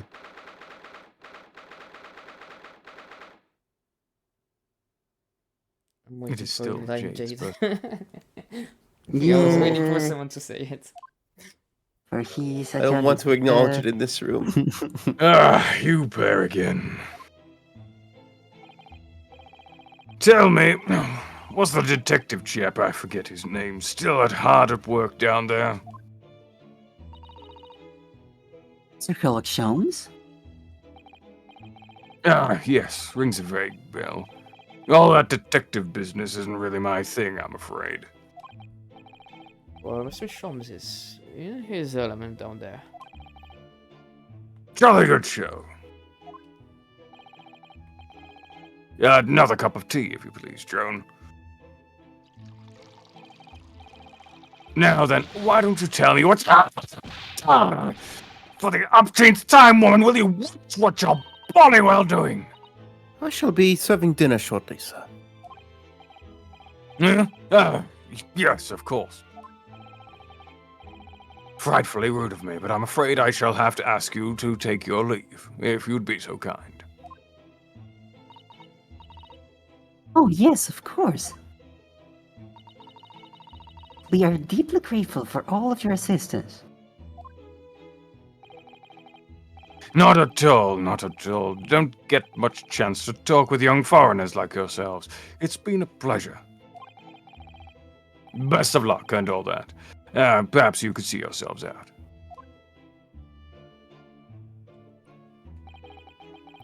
According to Mr. Sholmes, Mr. Goiteb is hiding something. And since no other avenues of investigation seem open to us at the moment, perhaps we should do some digging. Yeah. I believe you were kindly just asked to leave, sir. Jade, I absolutely don't care, so thank you. You are trespassing at this point. That looks like a Medal of Honor. It's showcased in a very grand banner. Yes, it's displayed with some pride, I would say. Although it bothers me that it's not straight. Just It's like gay. the Skelly. Yeah. What? That whole thing? The Scaly. Yeah. I should be glad to see the back of it, but the general would turn in his grave if I disposed of it. The wall's the best place for it. Keeps the bally thing out of my way. So it's just been polished to shine by accident, I suppose. There appears to be an inscription on the medal itself. Look. Let me see. It says, for distinguished participation. Yeah, it's a participation badge. So it's like the kind of honors even I could be in line for. Well, one doesn't like to blow one's own trumpet, but I was given that for my time in the army. Can't measure an officer by the number of medals to his name, of course. Common knowledge in military circles. What's that? Something on the floor? I It's a cannot see. thingy. Sebi, I don't know what you're talking about. Yeah, the game doesn't know either, it seems. It's a bone. It's a bone. It's one of Sailor's bones. Whoops. I notice you have a pile of books here, Mr. Garodep. Do you enjoy reading? Ever experienced London winter, boy? The nights are long. I know how, because of accessories gameplay, they slide to us every time we have a question instead of us to them.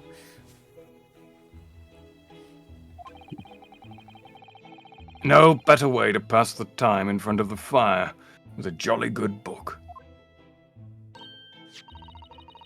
Oh, there's a Copy France magazine here, I see. No doubt Mr. Garritev enjoys the adventures of Sherlock Holmes too. The great detective has a great many followers, it would seem.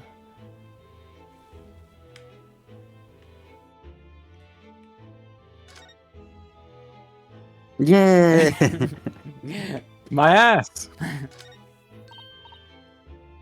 Oh, look.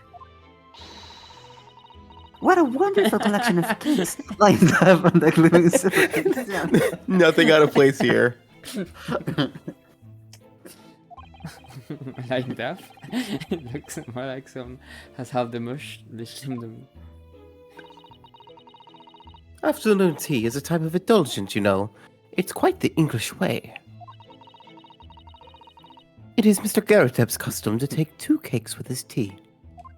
Oh, I can guess. That sounds delightful. Oh, wait a minute though. There are at least 10 cakes on this cake stand. Well, naturally. It would never do to waste the leftovers. So, whatever Mr. Garretep doesn't eat, I say to myself, Joan, you shall have to tidy up. Oh, magnanimous of you. I have diabetes. No.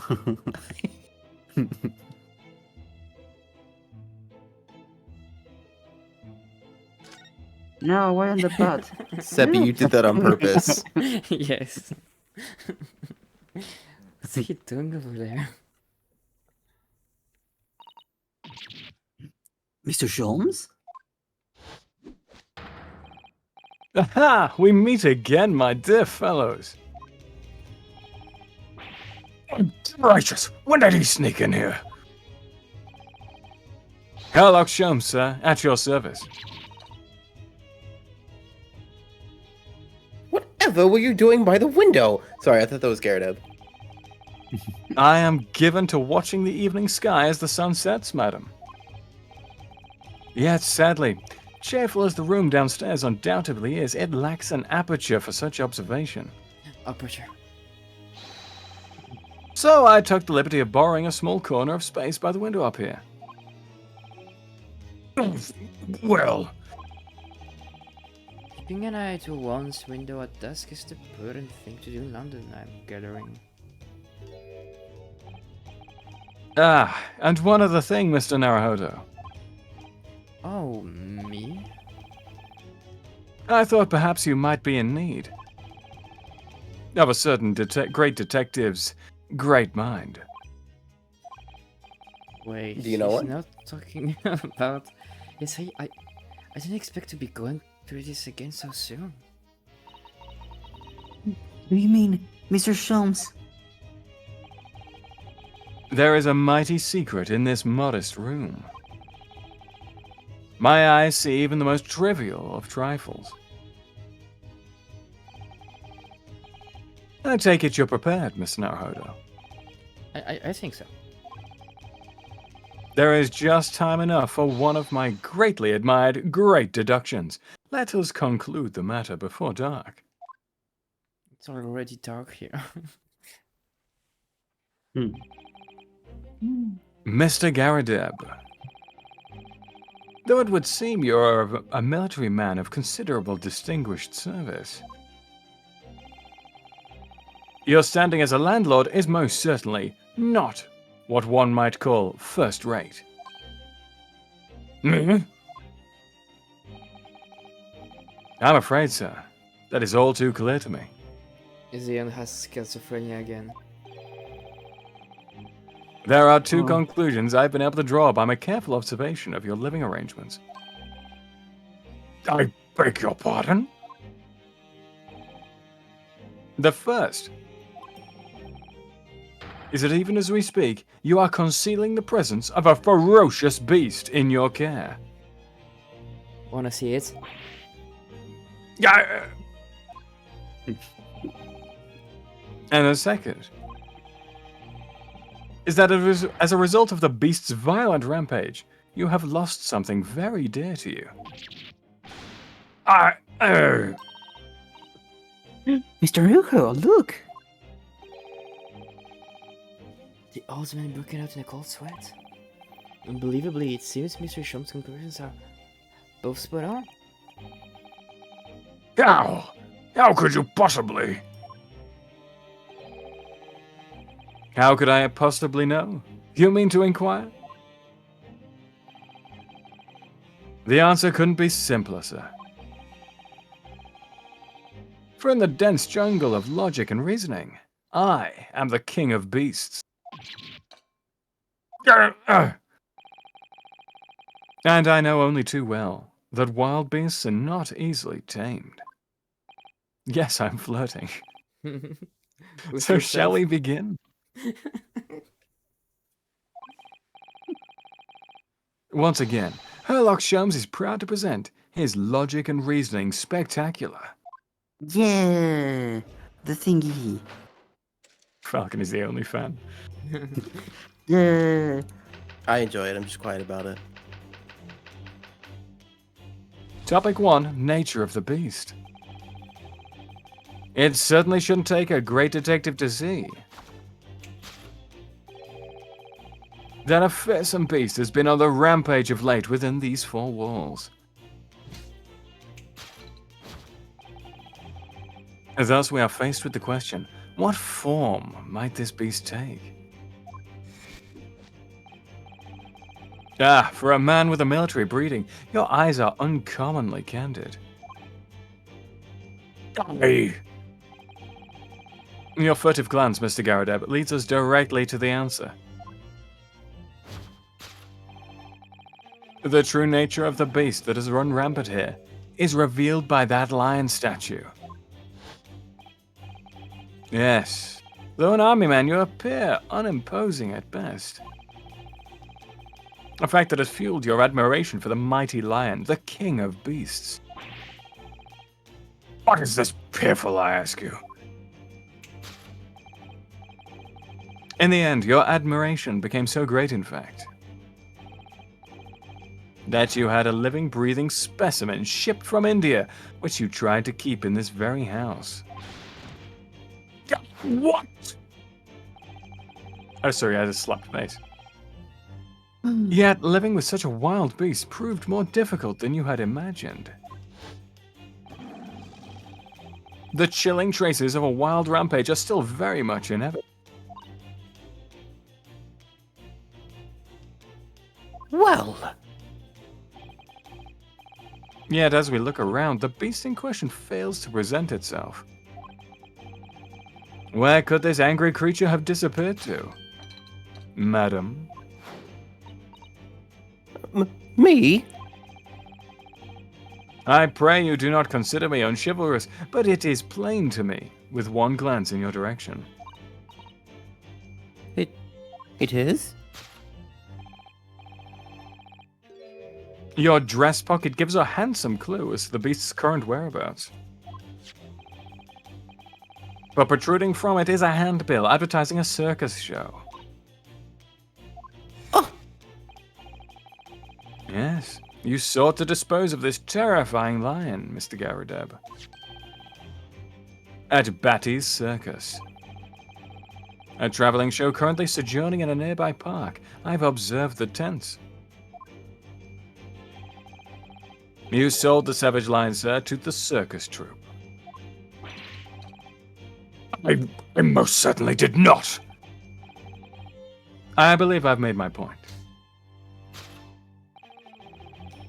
The fearsome beast which ran amok in this room was an Indian lion. And a simple visit to the circus now will reveal the lion prancing jubilantly through a ring of fire. Conclusion: a rampaging Asiatic lion.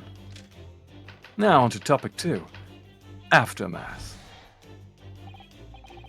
Now, Mr. Garadeb. It is plainly clear that you still have deep feelings for the formidable beast. Indeed, in that blithe pose, the distress this loss has caused you is veritably tangible. Your head weighs heavy on your shoulders, the pain you feel being revealed by that supporting arm. Amid fits of tears, you let your beloved beast go. The strain of losing something so dear to you is clearly visible on your visage. Nonsense, man. I simply... But what, we must now ask ourselves, is the true cause of this pain? And we need only follow the direction of your gaze to find the answer. Hey, the gaze. Yes, it's this pile of bills that has given rise to the pain you suffer. Understandable. Every envelope contains another demand for payment. Oh, For cartloads of meat, potatoes, wheat, and tea. Indeed, feeding your beloved has had a devastating impact on the financial circumstances of your household. And so you had no choice but to let it go. Because the snow grows white on the mountains tonight. Yes, well,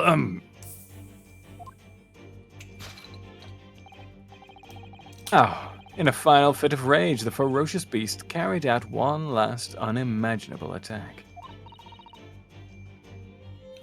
unimaginable.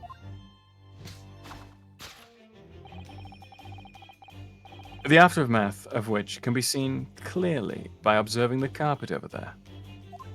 Sebby, how did you miss that candle on the floor? A very expensive woolen carpet, if I am not mistaken. Is this a monkey? Oh, dearie me. What could have caused such a destructive outburst?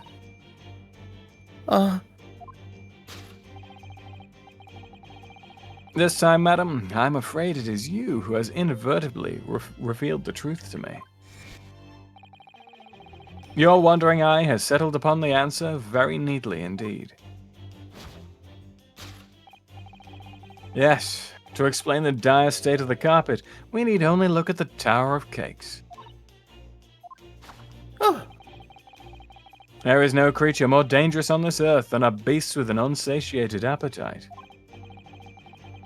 Was it or was it not once said by a certain noblewoman, if they have no bread, let them eat cake? It actually wasn't. Huh? Food is at the heart of all tragedy, in fact. whatever do you mean? Having tired of the taste of cake, the beast began to stalk its next prey. I'm sure I need not spell out the nature of this final act of destruction carried out by the beast. There is only one logical conclusion. He ate the carpet. Worked into a frenzy by hunger, the lion attacked and ate the carpet. I was Yeah. joking. The teeth marks in the carpet are a perfect match with those of a lion I once saw in India. Conclusion: I saw a lion. carpet gnawed on by the starving lion. I saw a lion in India, therefore it did it. It was that lion in particular. Thus concludes Herlock Sholmes' great deduction of this beastly puzzle. Ah yes, the candle on the floor is completely unrelated. Oh my god. God.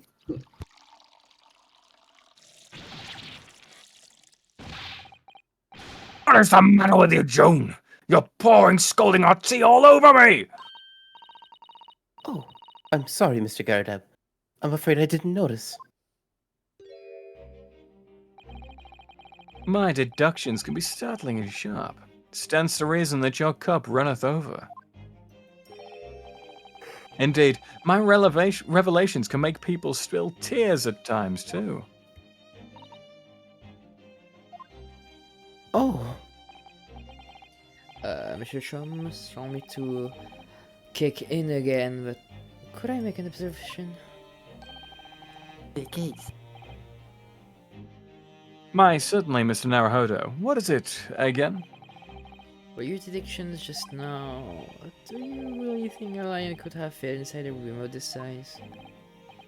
Indeed. Is the only explanation for the facts. Okay, so I mean, it does look more like a bird cage, I think. Yay, bird. The terrifying truth all too often lies beyond the realms of common sense. Yeah, that would also explain why all the portraits are like tilted a bit. It was Really? Jay. Yeah. Jay did it. Would it be an idea to consider Oh, what what is lies the inside the proof? real circumstances? But even a caged lion had run amok in this very room. Yeah, I think it's either a bird or like a chimpanzee. Yeah. Surely Mr. Garritev and his maid would have been hurt or worse. Did you see the mark on his face? Ah, that's where you're stuck. No doubt the former military man held his own against the beast using that large cannon. I thought you said this some blames the circus. And what about the food? Meat and potatoes are one thing. But I don't believe I have ever heard a lion that drinks tea. Ah, my dear Miss Susato, it occurs to me with some regularity that irrespective of race and breeding, whenever anyone lands on Great British soil, they are infused with a highly appropriate taste for afternoon tea. Yeah, that's what happened to me. Yeah. Oh, what a glorious notion. Well then, Mr. Naruhodo, it's your time to shine again. I had a feeling that was coming. A slight massage. That's all Mr. Sholmes' deductions need. You can do it. One sec. Excellent. I've been waiting for my trusty partner in deduction to step forward, Mr. Naruhodo. You don't even know yet whether or now this is going to help me with Mr. Natsume's case. Still, uncovering the truth is always worthwhile, whatever the motivation. At least, that's what I want to believe. Let us start again, from the beginning. Of Herlock Sholmes's logic and reasoning spectacular. Sorry, I'm eating a caramel cake. You eat that caramel cake. Course correction. Hold it, Mr. Sholmes. Topic 1. Nature of the beast. It certainly shouldn't take a great detective to see that a fearsome beast has been rampaging of late within these four walls. Thus we are faced with the question, what form might this beast take? Ah, for a man with a military breeding, your eyes are uncommonly candid. Aye. Your furtive glance, Mr. Garadeb, leads us directly to the answer. Bam! The true nature of the beast that has run rampant here is revealed by that lion statue. I really didn't see the lion thing coming. No, but if you observe Mr. Garadeb's reaction, it rather seems as though some beast didn't run amok here in this room. Yes, something with a very fierce nature. But it could have been a lion transport from India. So what was it then? We must follow the gaze of Mr. Garadeb. Where is his gaze? That will lead us to the true answer.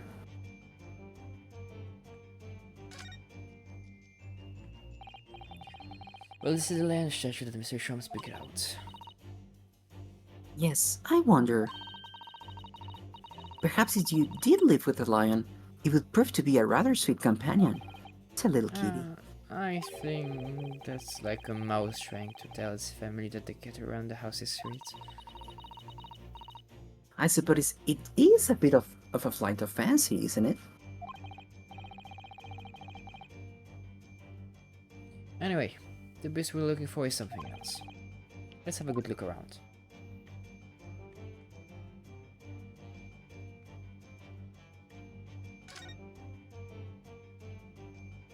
Oh my god. He's a child. The beast is a child. It appears to be from Mr. Garadeb's wedding. Oh no, that's not a child. He looks He very looks happy. very happy, doesn't he? Oh, sorry, it's me. He's married to the maid. That could be any portly person. No, With Mr. how Garadeb. unfortunate.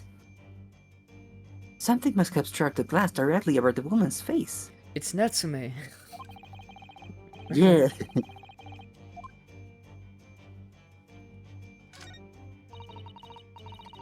Glass is broken, so you can't see the bride's face at all.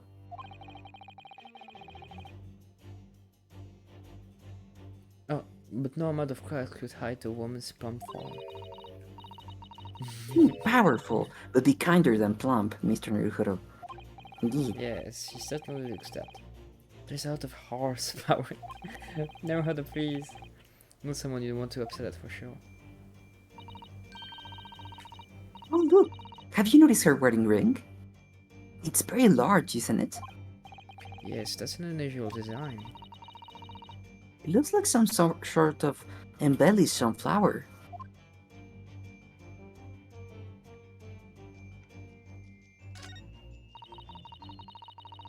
This must have been when Mr. Garadeb was still in the army. He seems to be carrying his rather stout bride effortlessly and beaming a smile at the same time. I suppose he was very strong in his younger years. Hard to imagine now, he's as thin as a rake.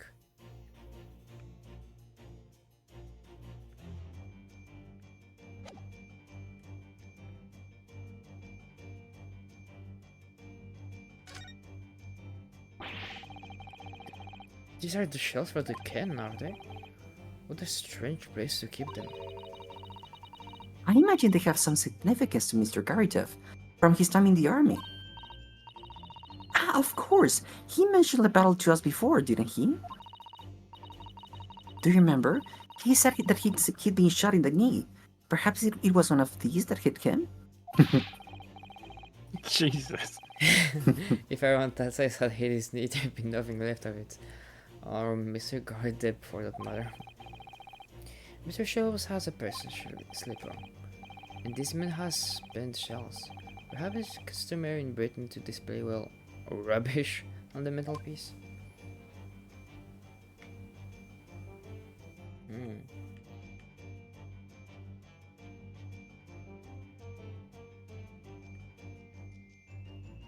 I guess it's the picture. Take that! Ah! No. Behind the lion statue on the mantelpiece, almost deliberately hidden from view, it's a photograph. It was the wife. Because I'm playing an extremely advanced picture. Jumping to conclusion. What a spectacularly contrived logic led you to this mindless conclusion? Oh, well, he's supposed to be a logic and reasoning spectacular, so I thought I'd contribute to the show. This is my show, Mr. Naruhodo. Kindly perform any peculiar experiments on your own stage. Yeah, that would care. No. Sorry. Save. I can't. No. Well, what we do know with some certainty is that a destructive creature has been at work in this room. And that Mr. Gaudebi inadvertently looked in the direction of something that gives its identity away. Yes, if investigator blah blah.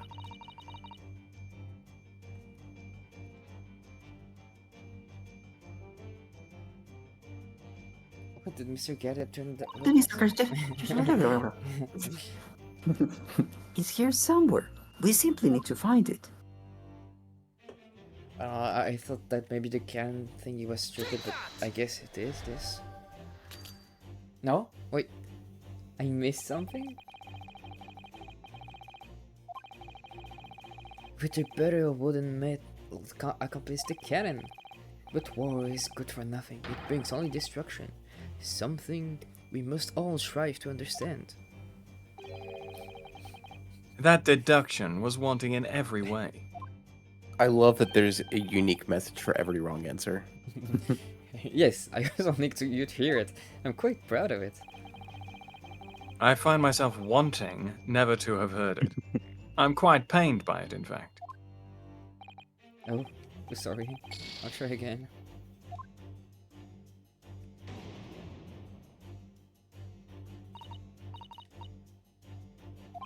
Huh. Or was it maybe the candlestick on the floor that did the rampage? Yeah, like I'm trying to...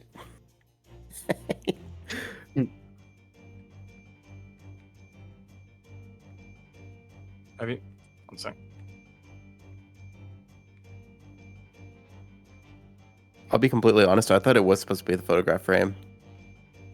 Yeah. Yeah, I can only do this, so...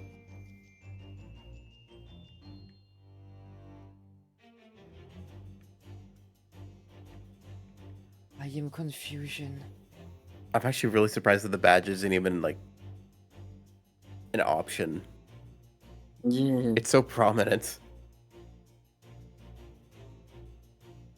Can you look down, babe? No, I can't. No. Trying to see... Don't know, maybe...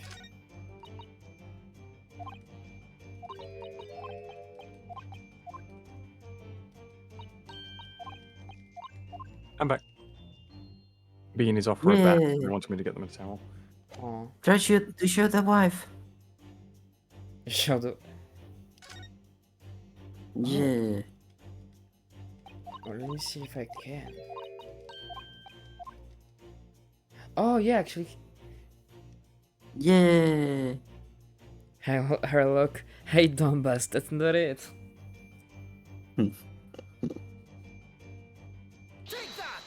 I didn't want to spoil anything, but I was like, I could have sworn that the photograph was supposed to be like the correct answer. Yeah, That's why. yeah. I didn't notice that I could actually present a bit from the picture. So I was like, what do you mean it's not the picture? This is one of my favorite deductions, by the way. Precisely, Mr. Naruhodo. No other explanation could possibly fit. Yes, this framed print pictures your wife, Mr. Garadeb. The beast. And while we Oh, will no. lament the fact that her face is obscured, We can still make out her mighty arms and note the considerable horsepower they must contain.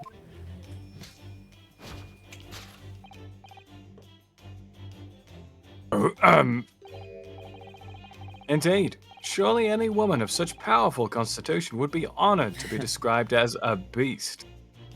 Oh no. Honored might be a stretching point. Too late. The fact remains that the beast, which so clearly savaged this room, was your wife, Mr. Garadeb.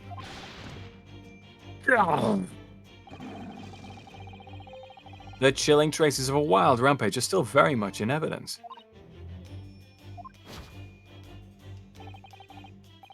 Yet as we look around, the beast in question fails to present itself. Where could this angry creature have disappeared to? Madam.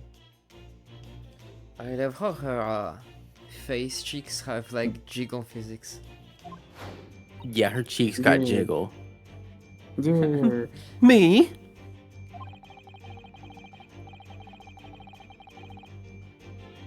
I pray, do not consider me unchivalrous, but it is plain to me that with one glance in your direction, It is. your dress pocket gives us a handsome clue as to the beast's current whereabouts. You sold her to the circus. Oh no. She was that much of a beast.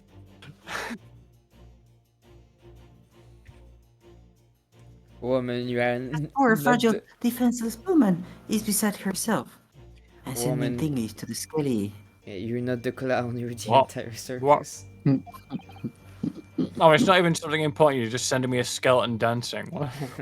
Yeah. But I don't know about fragile. Oh dear. Anyway, Mr. Jones is quite right. There's no sign of a Mrs. Garadeb anywhere. But it seems there may be a clue as to her whereabouts. A clue that this maid is trying to hide. I wonder where Mr. Garadeb's wife could be.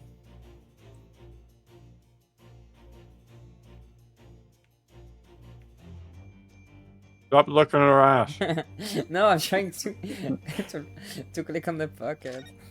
To be fair, in the last deduction, we had to go behind somebody who was hiding to point out their long hair.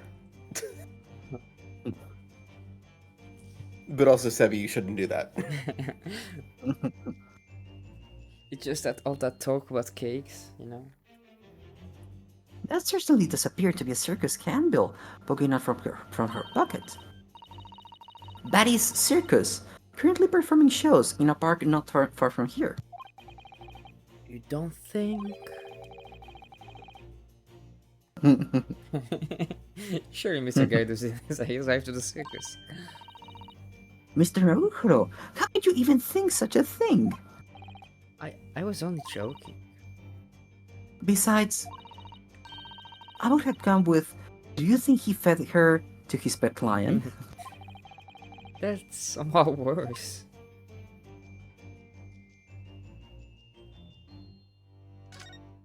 Oh, I see what...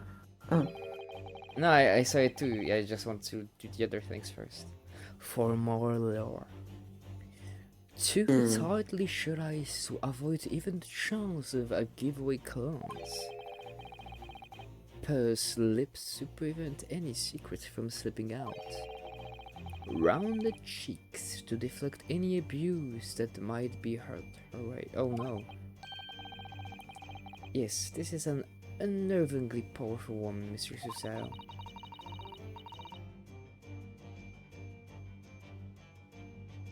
It's your turn of phrase that's unnerving, Mr. Naruto.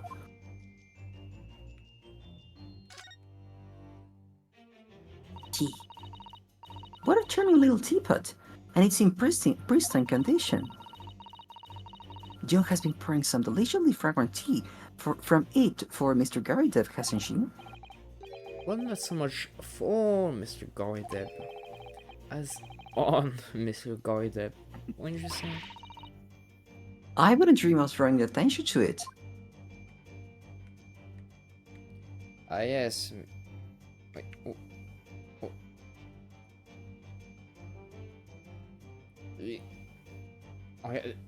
The camera control is horrible. Ah, She's wearing a very large ring. Look. oh yes, a sunflower design with some rather nice embellishments. And it's on the ring finger of her left hand, which means it's Julia's wedding ring. It looks like it's under of her life too. I can't imagine you would slap a finger that size. That's something to think, Mr. Naruto, not to say. Do you know, Mr. Carrier, this wife in the photograph, had a ring very much like this one. It was a large sunflower design as well. Really? Look, I have it has great a memory of moon. these things. Oh, sun and moon, just like the Pokemon games. Yeah. It's quite a coincidence I have. Oh god, please. Take that!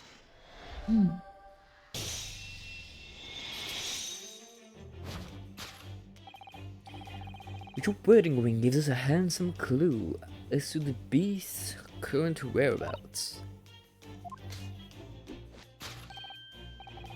Indeed it does. That flowery band gleaming on your finger gives you away.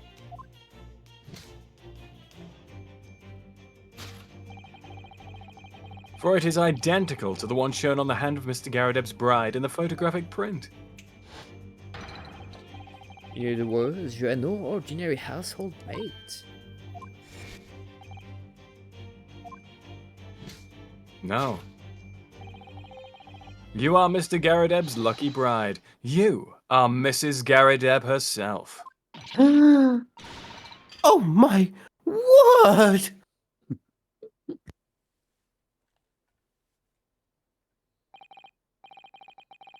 Well, jolly fine detecting, sir. As you rightly surmised, this is my wife, yes, my Joan. Rather let herself go, you might say, but she was a poorly cock. Okay, I did that one on purpose. It would appear that you don't live in the most comfortable of circumstances. After all, you're a retired army man, yet you are in the business of renting out rooms. I would assume, therefore, you have insufficient means to employ a maid. Would that be correct? That's not right, I tell you. I was second lieutenant of the 3rd Regiment. A man has his pride, don't you know? The third what? By golly, it's a sorry thing when a chap can't even afford to have a single maid in his employ. Yes, here in London one is rather judged.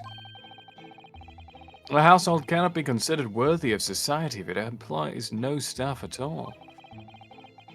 Though, in my considered opinion, such concerns about appearances are folly. You mean Mr. Garadeb has his wife work as his mate? Precisely. Am I right, Mr. Garadeb?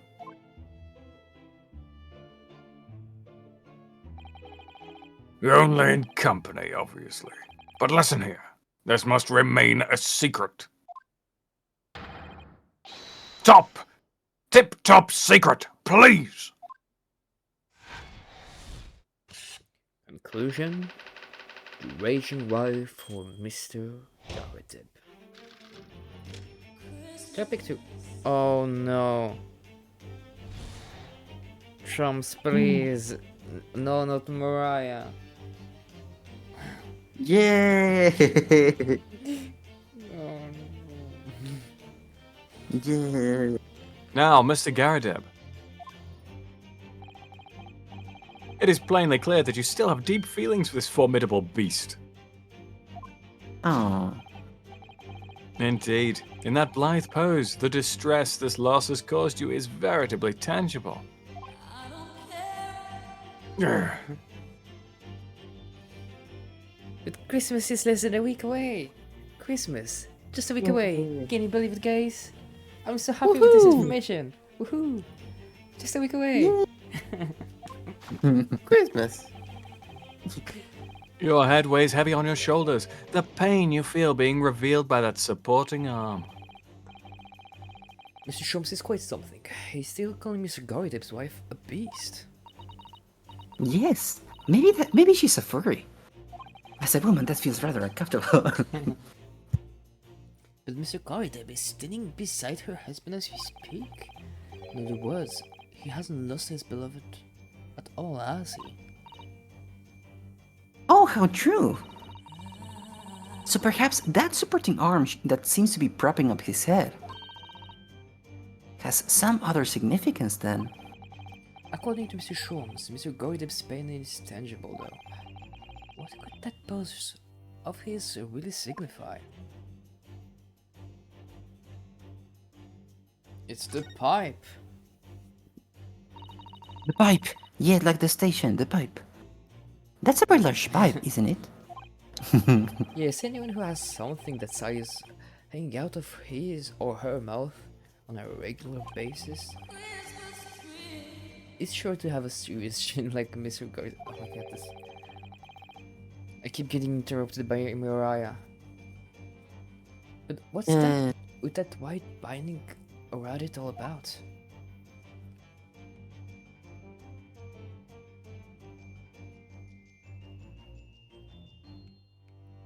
Oh, yeah.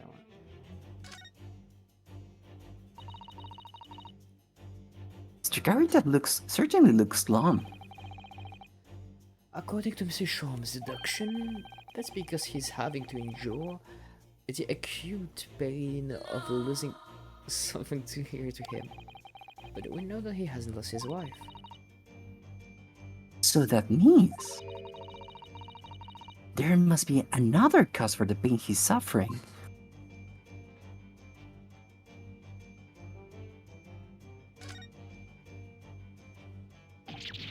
Oh my! Look at that bright red mark! Gosh, that's quite something, and clearly made by somebody's hand. Yes, Mr. Garretib has been slapped on the face, it seems hard. I've never seen such a clearly defined mark. Whoever could have done such a thing? Well, there's a very limited number of candidates, I say. Take that!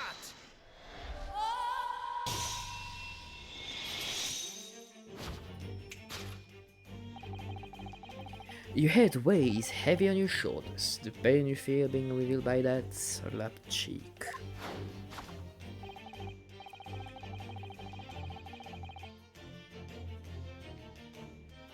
And of course, the deliverer of that impressive mark on your cheek that refuses to fade. Was you, Madam Joan Garadeb? Oh, Well, yes.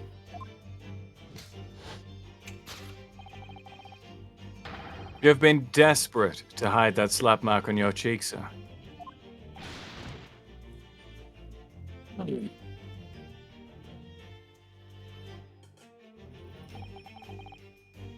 How the blazers?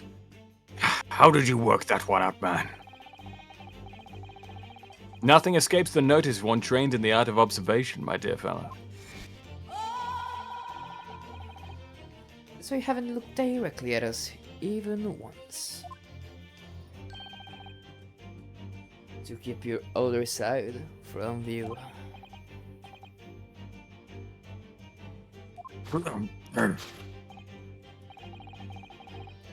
Now, let us proceed to the next conundrum. Why were you subjected to such a violent slap?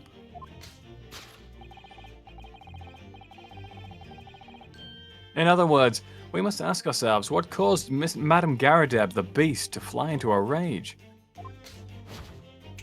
Oh no. And we need only follow the direction of your gaze to find the answer. Yes, this pile of bills that has given rise to the pain you suffer. I Not the hate pills. capitalism. No, yeah. Didn't Mr. Shum say that the bills were all for Lion Fodder? Huh. Yes, but now we've established that the line never existed. Which can only mean that the thing was responsible for gobbling up all that food. Oh my god. Mr. Naruto, she's a person, not a thing. Yes, well, she's also a person who gave her husband a mighty slap on the face. One so hard that it left a perfect hand mark. In fact, Yes, why would a woman want to hit her husband with such force? I wonder. I'd love to know the answer to that question.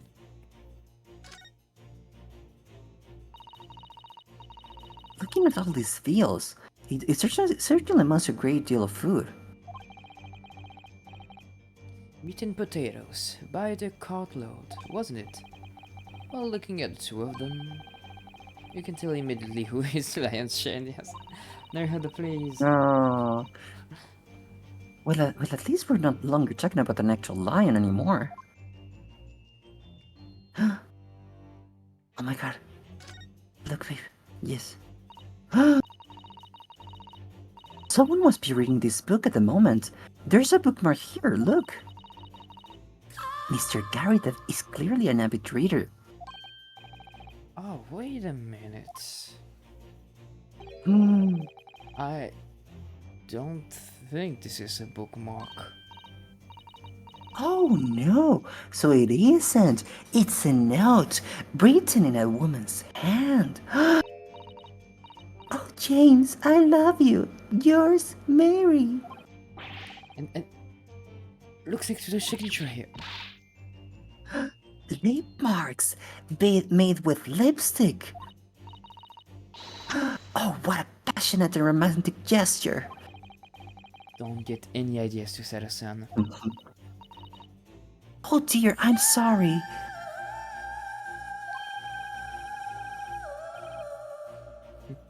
So this bookmark is actually a love note then. Huh. He's cheating. Oh my god. Listen, it's a lot of people have problems with commitment. I have a hard time reading books without having something to keep my place. No judgment there. Ah. God No sake. judgment. Oh, yeah. There are a lot of books stacked up on the shelf here. Look, all novels that I've never heard of.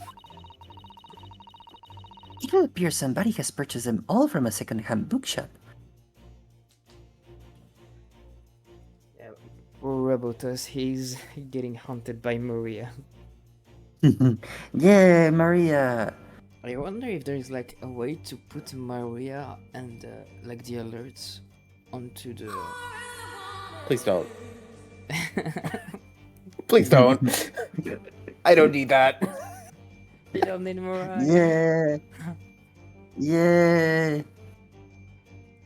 More Mariah.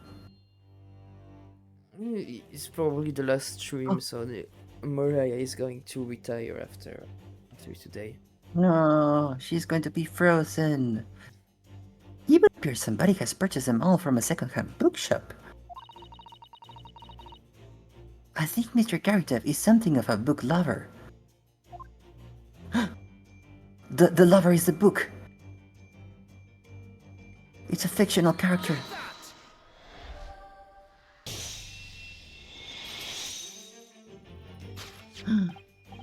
Yes, it is a love note that has given rise to the pain you suffer.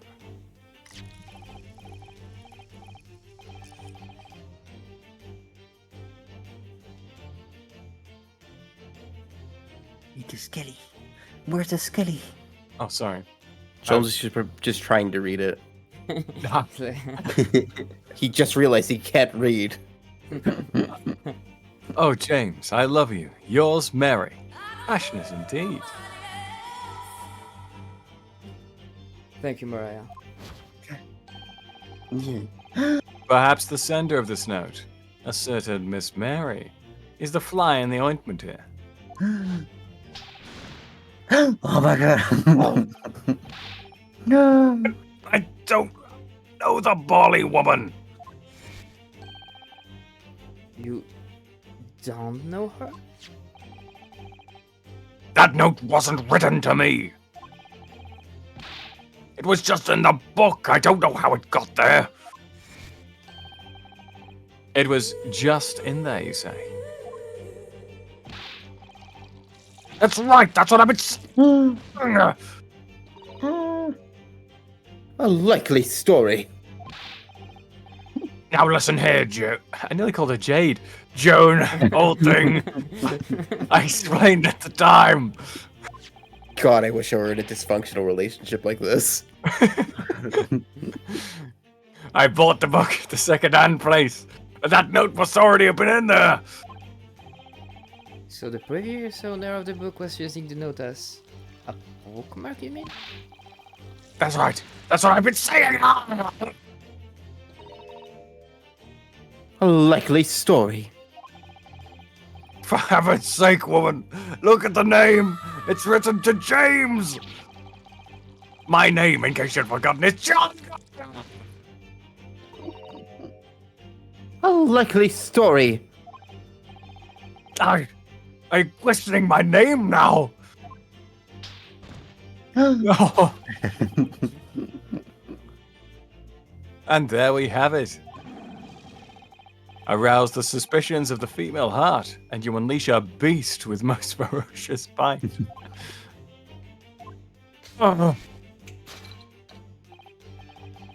Now, in a final fit of rage, the ferocious beast carried out one last unimaginable act. She ate the fucking carpet. She hated it Oh, so oh, much. no. Unimaginable.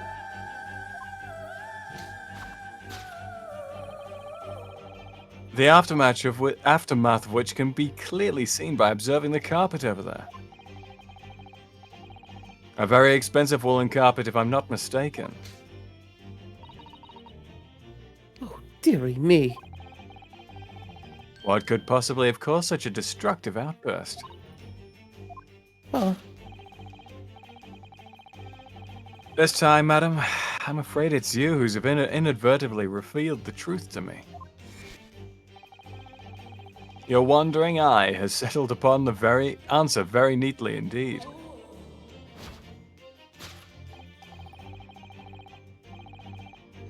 Yes, to explain the dire state of the carpet, we need only look at the Tower of Cakes. But surely, Mr. Mrs. Garrett didn't eat the carpet. No, of course not. But there doesn't seem to be any doubt that the state of disarray that this room is in is a result of her wild temper. No, that's true. So this is the last part of Mr. Shum's deduction that we need to fit. We need only to follow Mrs. Garritab's case, and that will tell us the real answer. Where the case? Alright, let's see what we can see. Yes. Ah, so many cakes. Is that all you can think of? Yes. Well, look at them, Mr. Naruhiro. There's a mountain of them, and they all look so delicious. I'm hungry. It's more of a tower than a mountain, I say. It's a mountain. And it's my hope that one day, in your very homeland, I will be able to perform the tear ceremony at the foot of such a mountain. It's definitely a tower.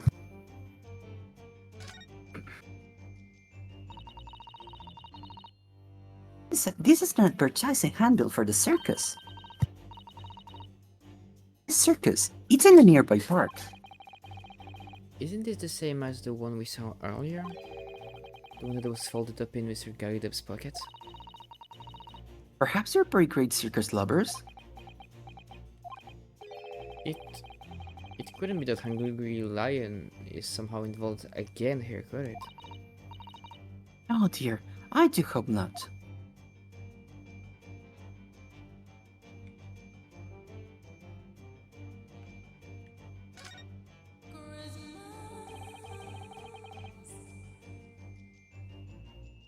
The carpet here has been ripped to shreds. Yes, and according to Mr. Shom's deduction, the tears match those made by an Indian lion's teeth exactly. Oh, look here. What is it? If you look closely at the edge, you can see scorch marks. Oh yeah, so you can. In that case, perhaps the carpet wasn't eaten in the normal sense at all. Let's rethink with that in mind. Orange. Oh, babe. I think I just have to see carpet. Look, the candelabra, babe. Oh. Yeah, the candle holder. Yeah. Oh, you're smart. Ah, you. This looks like a very old candlestick, doesn't it? She ate the candle. Oh my god. It's too small. Actually, it's very unstable. It looks to me like even the slightest knock would make it topple over. Oh dear, that would be dangerous. We take a closer look at this. There's one candle missing. Yes, I didn't notice that before. Why is that, I wonder? Why is one candle of the three missing from its holder? Take that!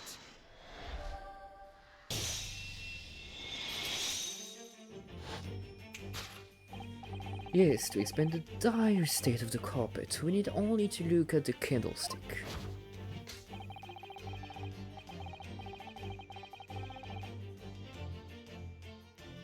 Most illuminating, my dear fellow. And of course, the only possible way out of this logical labyrinth.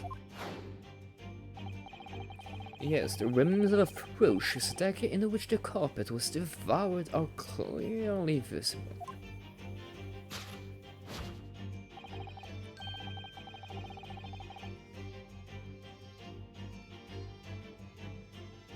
Indeed they are. The scorch marks at the edge clearly give the truth away. Scorch marks? It would appear that this room was the scene of a little marital altercation. Mr. Garrideb's mighty arm muscles, Mrs. Garrideb's mighty arm muscles left an impression not only in her husband's face.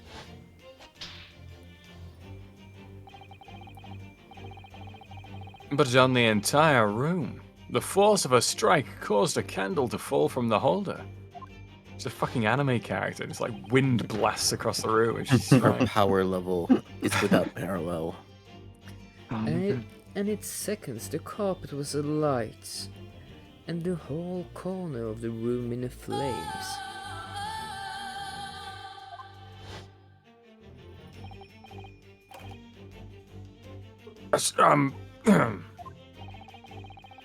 For the most ferocious beast in this world is neither a violent lion nor a vengeful woman, but fire. And in this room, that ferocious beast bared its claws and ran amok. Eloquently put, my dear fellow. So you see, there is but one conclusion here.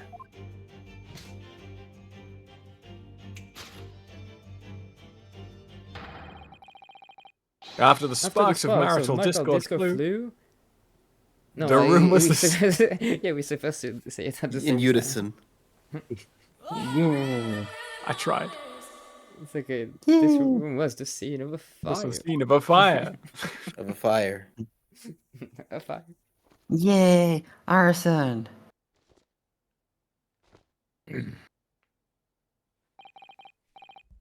Mr. Sholmes, sir. I salute you!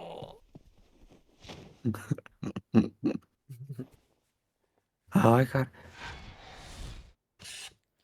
Conclusion. Carpet scorched by a small fire.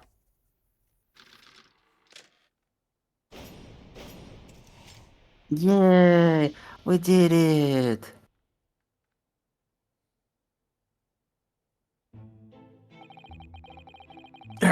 It's these dashed long winter nights, you know. Nothing to do but read in front of the fire. Luckily, there's a jolly good second-hand bookshop just around the corner. Buy all my old novels there. And in the pages of one particular novel, you discovered some rather illicit material. Why would your wife admonish you harshly, it seems? It's the other woman. Don't know about no. admonished. Demolished might be rather closer to the mark. And I do it again, too. And beast is most... Mamma mia too. Here we go again. The carpet. Was that destroyed by fire when a candle fell on the floor? Afraid to say it was. Happened in the blink of an eye, you know. The whole place filled up with smoke. Couldn't see a bally thing. I mean, I wasn't very far off when I said chimpanzee. No. I was caught between the old stick's rage and the raging flames. You paint a torrid picture, sir. One that would have been most entertaining. That's sympathy for you. Didn't take long for the fire to spread, of course. The bally furniture started going up as well. We've had to hide the mess behind the screen for the time being.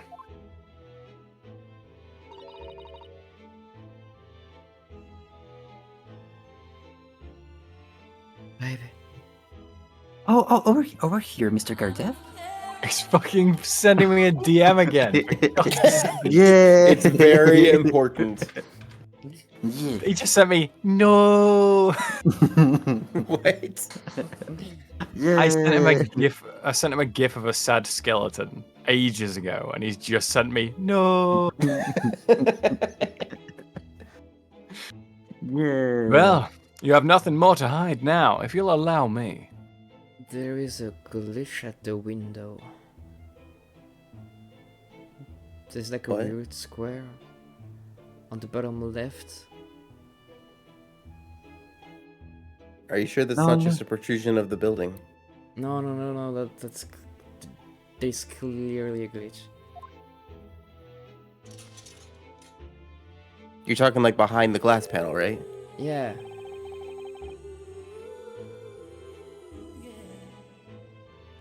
All my favorite old novels in that case.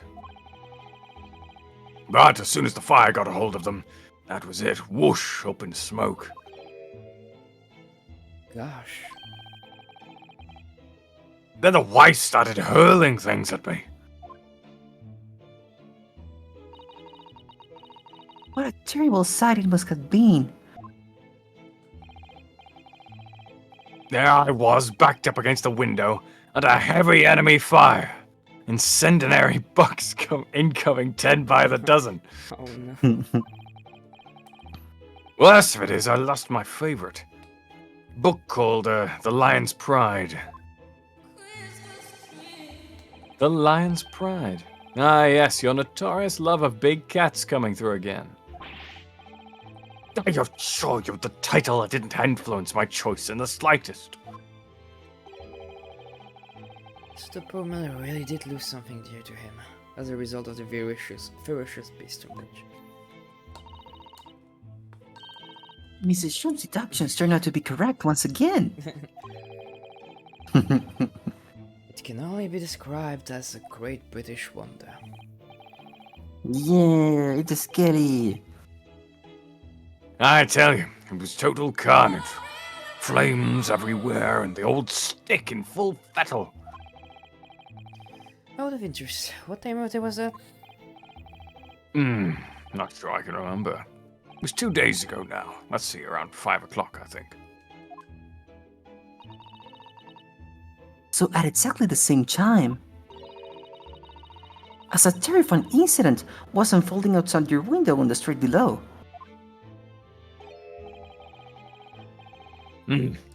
Even more terrifying on the inside, I can assure you. The whole of Blighty could have been flattened outside my window at that moment. And I wouldn't have noticed a dashed thing. Oh, really? Yeah.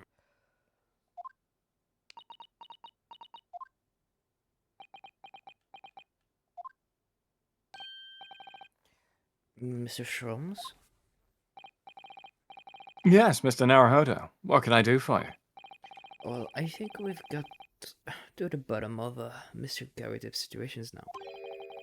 But what does it have to do with Mr. Netsumi's circumstance? I can't help you there, I'm afraid. Huh? My dear fellow, if you recall, I did say as much from the outset. I warned you that although I knew the retired army man was to be hiding something, I could not be sure whether or not his secret would prove to be relevant or not. I just knew you were going to say that. That's right, this entire last hour and a half has been pointless. Seemingly. Now, Mr. Naruhodo, you mustn't lose heart. Bear in mind that all things fall into one of only two categories, those relevant to the case and those not. That makes no sense to me. Well, no matter. It is of far greater importance that you make up your mind now. Sorry? Visiting hours at the prison will soon be over. Oh no, is that time already? If we're to accept Mr. Natsume's case, we have official paperwork to attend to. So that's it. No more time to think. Perhaps you'd like to betake yourselves to bidding us farewell now? I must prepare supper for Mr. Garadab. Oh yes, I'm so sorry. Hey, check this out. Thank you both very much for your time. Yes, Cook and Maria is in the stream. Soseki-san will be waiting for us. And I'm going to have to give him an answer.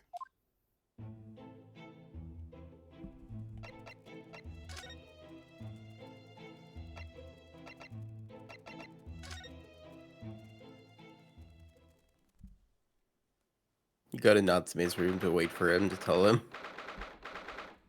Oh, it's my birthday still. Yeah. It's time, Mr. Narukuro. We must hurry back to the prison. Yes, I know. Let's Oh, What's the matter? it looks like something's going on over there in front of the Gary Depp's house. Hmm? Oh, what the fuck is this? This is a character. So, I don't want to spoil anything. It would be better probably if I didn't voice this character. Yeah. But I will if nobody wants to grab him. I vote Falcon. Yeah. I know thee not, man. Fall to thy prayers. Who you calling an old man, you rum-looking ninny penny?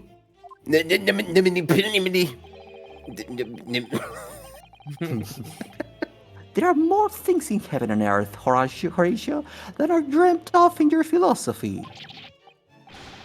Who's this Horatio fella, eh? What are you on about? Excuse me. Eh? What the? Who are you now? I'm sorry, it just looks as though there may be some problem here. And my associate here, Mr. Yunosuke Narukuro, is a lawyer, you see. Eh? A lawyer? What? If I can be any assistance, I'd be happy to help.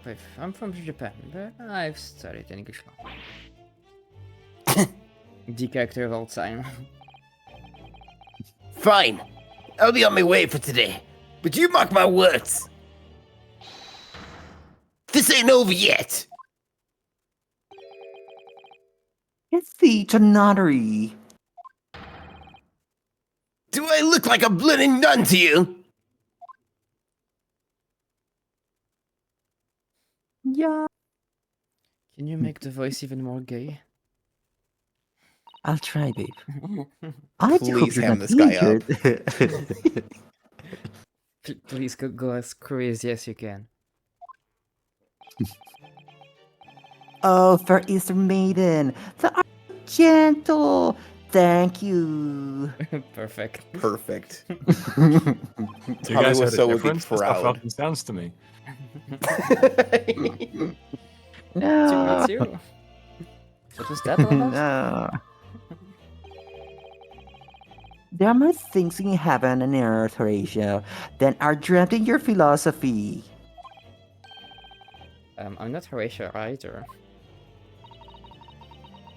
Forgive the inquiry, sir, but... Are you a lodger here? In the guarded residence? Oh, for Easter Maiden, thou art so right. Yes, I do dwell in this humble abode. Mr. Guide mentioned that he had another lodger, didn't he? This must be the man. Do you happen to know the other lodger who lives on the first floor? Yes, a gentleman named Natsume. More pretty polemism in battle of words never could there be. Sorry, but what did you say? Is this stronger, Hamlet or Macbeth? Mr. A nice part, long into the night. Oh, I bet you did.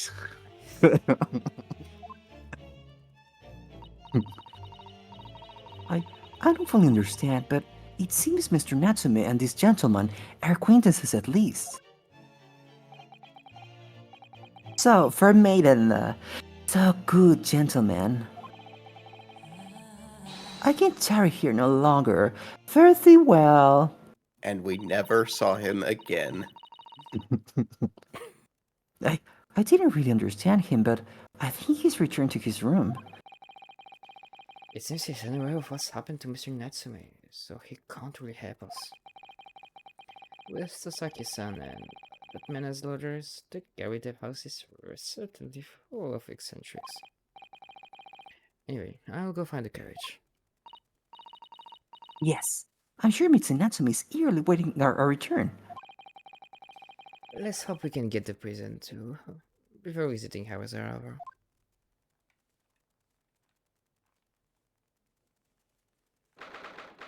I like how it forces. Oh, it's my birthday. I like how it forces you to over here. It doesn't even give you the opportunity to move anywhere else.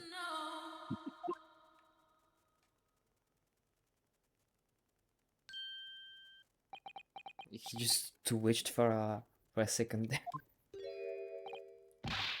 Oh, it's you. You're here. You came. Look, I'm student Mr. Naruhodo Esquire. I can't believe you came back. I'm so touched. We are so sorry to have kept you waiting, Mr. Natsume. Oh, no, think nothing of it. Relax.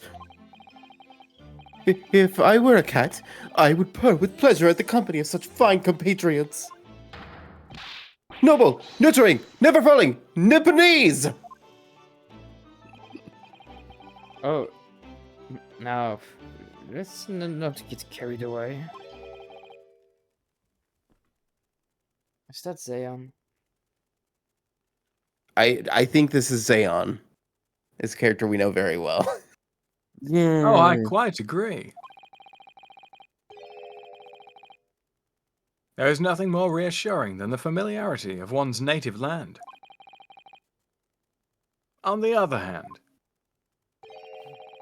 Yeah. it is through friendship transcending international borders that one truly appreciates the fact.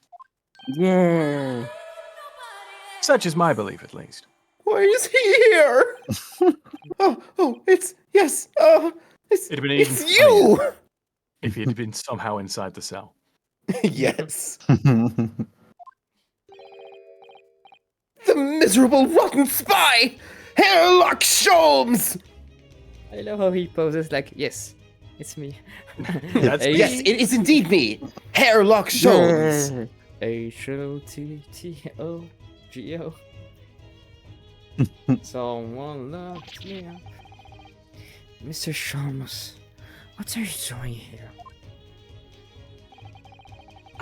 I have no intention of doing anything per se. Save observing, of course. Whatever do you mean, Mr. Sholmes? Well, having encountered some curious reading material in that gloomful room, The power of friendship. Yeah. and having unmasked the secret identity of that eccentric pair, I decided I should drop in on my way home to see how our divested friend is faring. Gloomful room.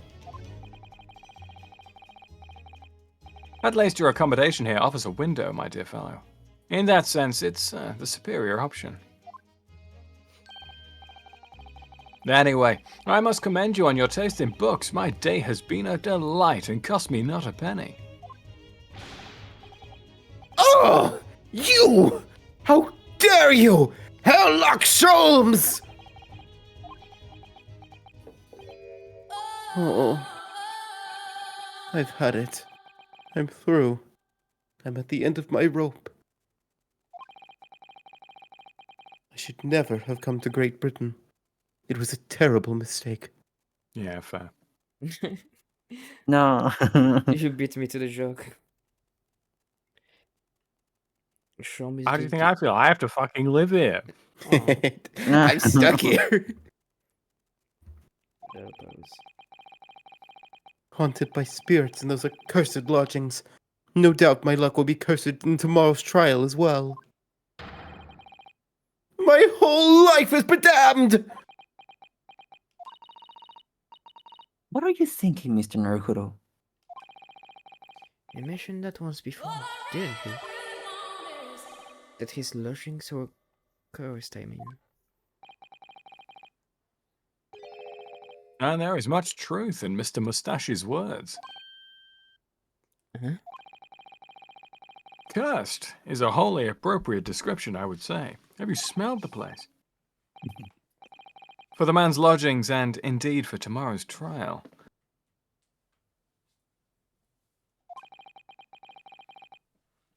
What's that supposed to mean?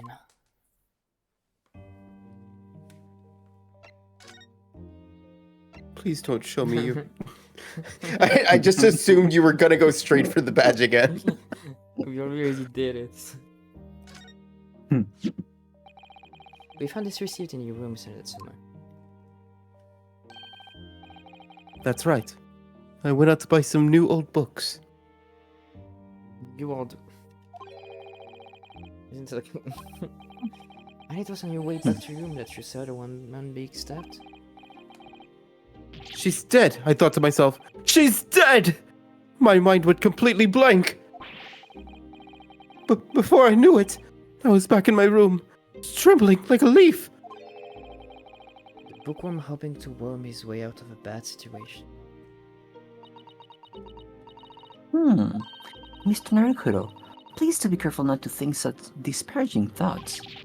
How could you possibly know?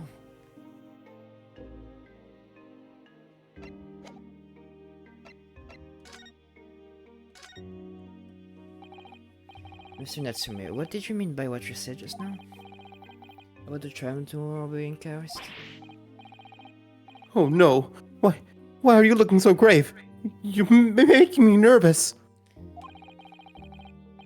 I was just getting carried away, that's all. I didn't mean anything by it. Oh, I see. That's really agitated him. You don't mean this trial really is cursed somehow?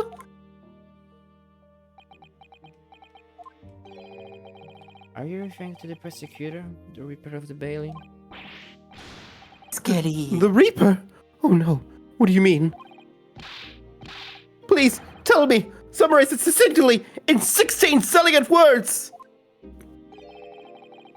No defendant has ever survived a trial in which the Reaper stands for the prosecution. Ever. There were 16 words. Oh my goodness! Can it be true? That was 16 words exactly! Yesterday, Mr. Naruto successfully defended someone against a Reaper. But then, after the trial was over, the defendant passed away in unusual circumstances. Mr. McGuilty. What? Ah, I'm impressed, Miss Susato. You have an eye for detail. Actually, the Lord Chief Justice told us. Mr. Shaw? Surely it can't be. Will having failed to have the accused convicted, Lord Van Zix killed the man himself? Oh no, he couldn't have, surely.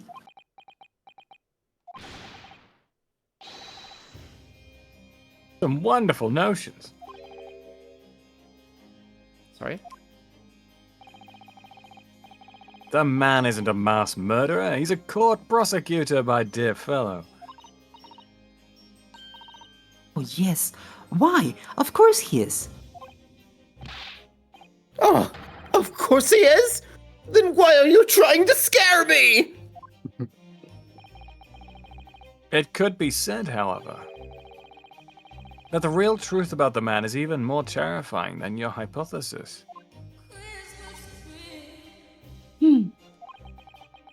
What on earth do you mean by that?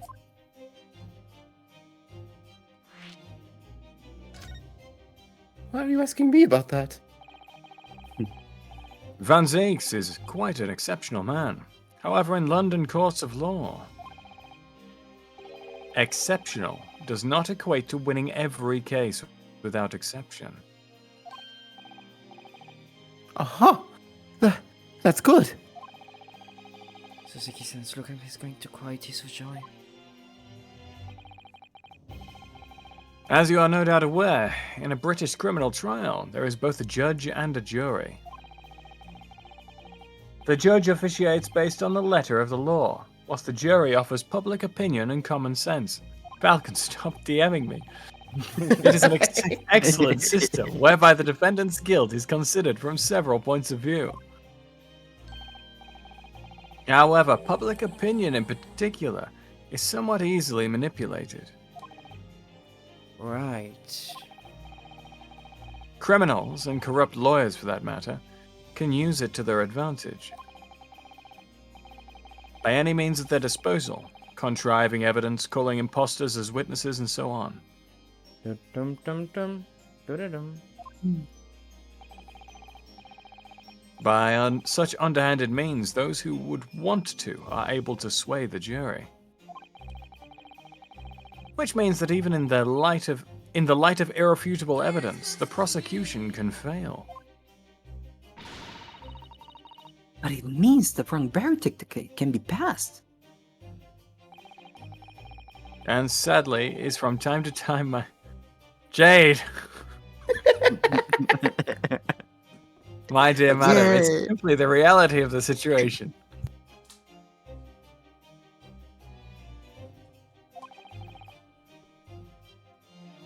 That's alright. However,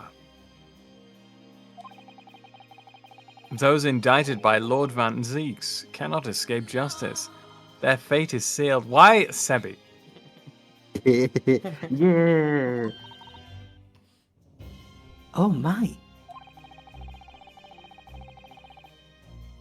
Though the education may see them leave the courtroom with their freedom. Within months, they all disappear. It is almost striking.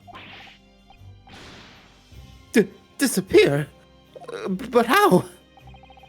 Ah, by all manner of misfortune, sir. Perhaps they are trampled under a passing carriage. Perhaps they fall into the Thames and drown. Perhaps they are suddenly overcome by a raging fever, or perhaps attacked by highwaymen.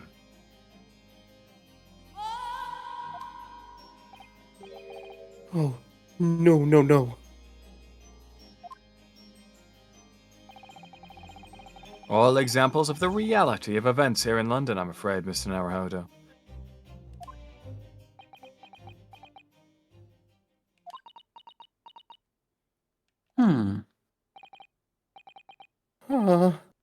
I knew it. I'm dead! Dodo! Done for! Doomed!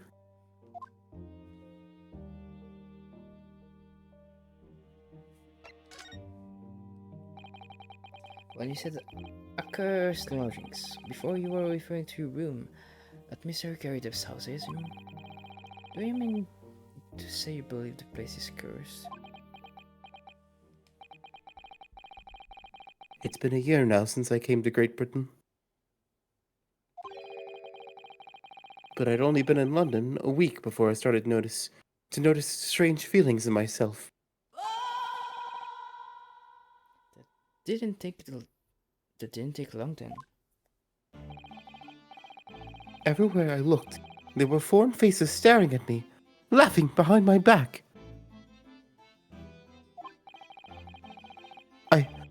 I was sure people were talking about me. I started to become nervous about going outside. They were always staring at me, all the time, from dawn to dusk. So I shut myself away in my room. But even that didn't help. The fear wouldn't go away. You must have been very lonely, having been away from your home life for such a long time. I had to move a number of times. Most recently, to that room on Briar Road, a week ago now. Yes, why did you choose there? It seems a little inconvenient. Michael Jackson pose. Hee. The rent is cheap. I have so little money. It appealed to me straight away. Of course, I asked why it was so affordable. The landlord just simpered and said, "The room is cursed." Oops. He quickly tried to cover his mistake, but it was too late. So I told him, "If you have something to say, then say it! But if not, don't mention it in the first place!" Yes, well said. But it was true. It was all true. You mean the room really is cursed? Ever since I moved into that windowless hellhole, my sleep has been plagued with nightmares. I awake feeling as though I'm being choked to death. And in my waking hours, people are stabbed in front of me as I walk down the street. I'm branded a killer, thrown in prison. Nobody wants to know me. I'm surrounded by scary, sinister spirits! If only there was someone, just one person on my side. Don't worry, Perhaps Mariah with a is here. cute female judicial assistant. What about me? No! Can no one find it in his or her heart to believe in me? Really? No one at all? To believe, yes. To believe.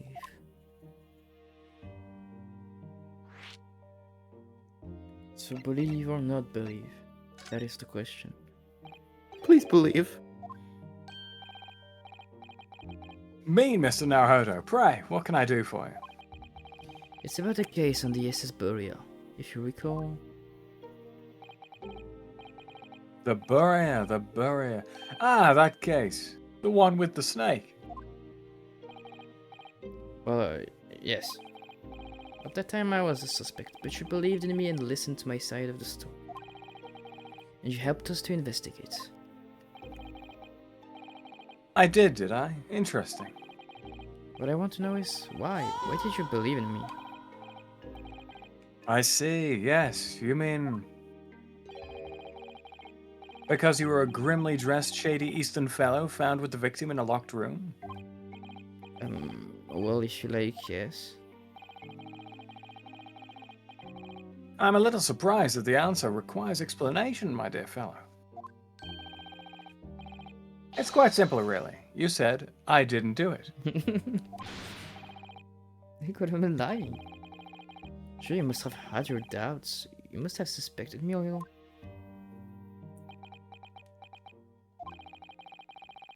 I think perhaps you've misunderstood. I neither recall believing in you, nor in that which you were telling me. What? You see, the only things I believe in are those I choose to believe in. You useless Sherlock. A harlot, sorry. What? Legally distinct. What do you mean, Mr. Holmes? I make up my own mind about what is to be believed and what is not. If I should like to believe in something, I do. The circumstances can hang as far as I'm concerned. But I could have betrayed your trust. In that case, I should have made an elementary error of judgment, nothing more. Falcon. Betrayal of trust is an overused excuse, in my opinion. Meaning? Whether or not someone should trust another is, in the final analysis, down to oneself. It is a matter of whether or not one can trust oneself. Yes! Yes! He's right! He's right! Look, I'm He's right! Look, I'm student Mr. Naruhodo Esquire! Elementary, my dear Ryanosuke. Avocados from Mexico. Zayon, please.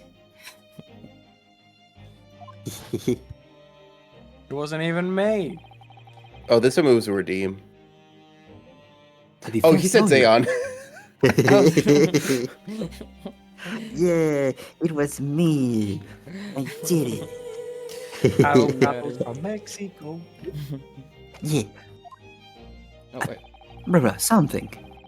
And that comes down to how much faith. Yeah, Hey, a can you read defense again? lawyer is only as good. Yeah. A defense lawyer is only as good as his faith in his client. And that comes down to how much faith he has in himself.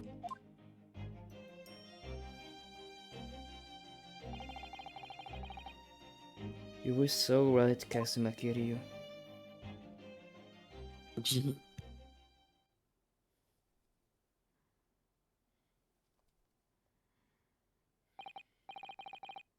Well, my dear fellows, it is time we were leaving, I believe.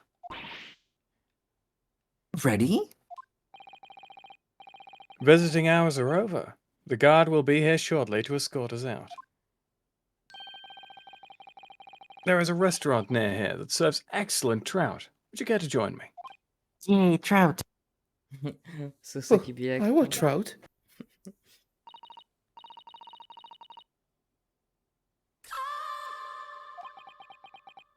No, I missed it. No. There never is enough time indeed. Oh dear, there is never enough time, is there? Like Yet say. Mr. Natsume, if you'd like, in the trial tomorrow, I'd be happy to represent you.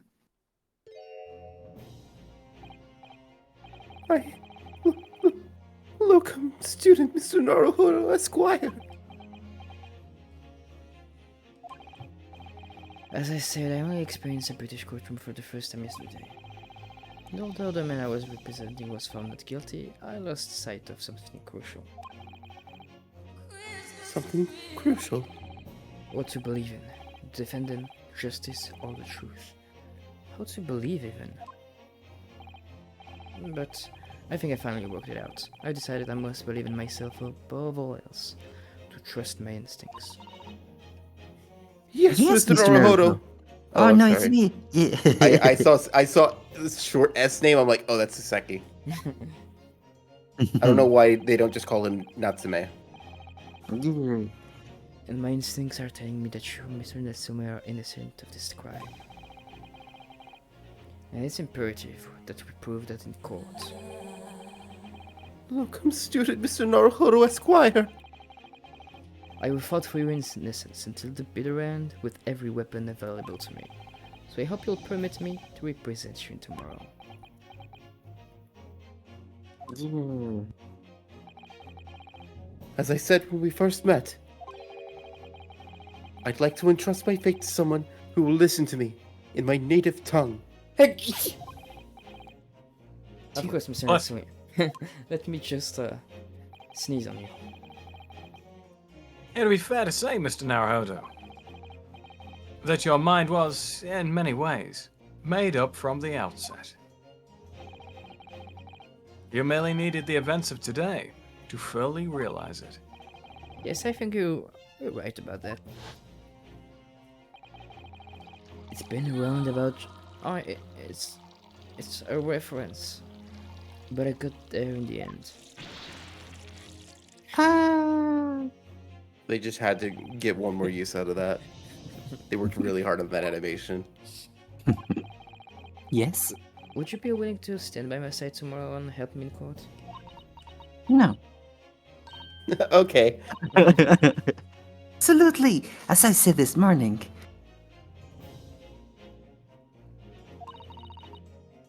You may consider me your personal judicial assistant. Yeah. Because that's my job. Yeah. Actually, I don't have anything else to do here in Britain. The shocking events of yesterday's trial still weigh heavily on my mind. But it's time to stop looking backwards. Kazuma believed in me and Mr. Shops believed in me too. So it's time that I learned to believe in myself. Soseki-san has known he's all alone, so it's my job to help him to fight his corner. Tomorrow in the courtroom, with all the strength I can muster. To be continued. Sebi, have you played this game before? Yes. No. No. I guess this is kind of a good time to end. Yeah. Oh, my My relative is throat still is a killing leader. me from doing the old man. The moon. No. It was such a good voice. Yeah. Oh, thank you. It's Eat not some your birthday candy. Oh my anymore. god! It's no longer my birthday! No. And then I just say that every time we transition to the date. It's still Oh, not my Not my birthday. birthday. Oh. Happy birthday, dude. It's not my birthday! It doesn't matter. It's your birthday. I love Yeah, how we need to make a party. I love For how the yeah. title screen changes. Like, no, it's Yeah, it's nice Just when the title sound. screens are dynamic like this. Oh no, we're in prison. that's where you belong. After sending all those DMs. Falco, we've been No. staring at the same cell for the last half an hour. Only now you go, oh no, we're in prison. Yeah. Wow. Yeah. It's funny you mentioned that he's sending me too many DMs. I'm literally sat here with one in my inbox I've not viewed yet. I know it's just him going, Yeah. Why is my Twitch in French? I don't understand French. I guess, yeah, we... What do you mean you don't understand French? No, I mean, I understand, but I'm so used to English that sometimes I need a Percent. second to understand French when Croissant. it's written. I'm Oui. like, wait, yes. oui, oui, croissant. Croissant. Oui. Yeah. Yeah, croissant, Sebi. Yeah. Oui, oui. Okay, what Oui. is the raid message for Zen? Baby, make me the song. And the Locum fun. lawyer And the student, fun. Locum student, Mr. Naruhodo Esquire. You have to Yeah. write that, Jade. Yeah, try to make it as convoluted as possible. He probably won't understand it at all. And that's fine. In fact, that's better. Yeah. Jade, can you write that in chat so I can copy it I and am paste? in the process of it. Yeah. I am having a good time, despite. Oh. Or maybe we can replace Naruhodo by me. By Sebi. Are you a locum student? Yes, I was. I did study law for 3 years. But are you specifically locum? I don't think so. But... Wait. Zen's rating you! What? Ah! Now we can't say locum student, Oh, Mr. no. Naruhodo Esquire! Zen, we were planning on rating you! Our efforts have been thwarted once again by the Red Panda. Damn it, Zen! The raid And his was friend Zen. The raid was literally starting. Fucking incredible. Oh. Avocados from Mexico. Yeah. Avocados from That's from Mexico. Mexico. Yeah. I do have a suggestion for a second person we could raid. Who? Vera, all of the squids, is playing Zelda. Oh yeah. True. Yeah. For me, Zelda. This is like the 4th skeleton gif you have sent me during this stream. For fuck's sake, man. Only the Yeah. 4th out of all the DMs that he sent. It's the 4th skeleton gif. He sent me birds. He sent me Mariah Carey with a bucket of chicken. What are you fucking chicken? He sent me SpongeBob. It's like periodically during the stream he goes, "Oh my god, I'm streaming with the skelly." It has the DM. Don't ever change Falcon. Yeah. Okay. So now I have a better raid message. Wait, please. What could be better than locum student Mr. Naruhodo Esquire?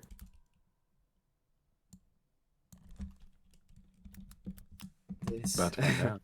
Oh. Why is it Zen? This makes even less sense.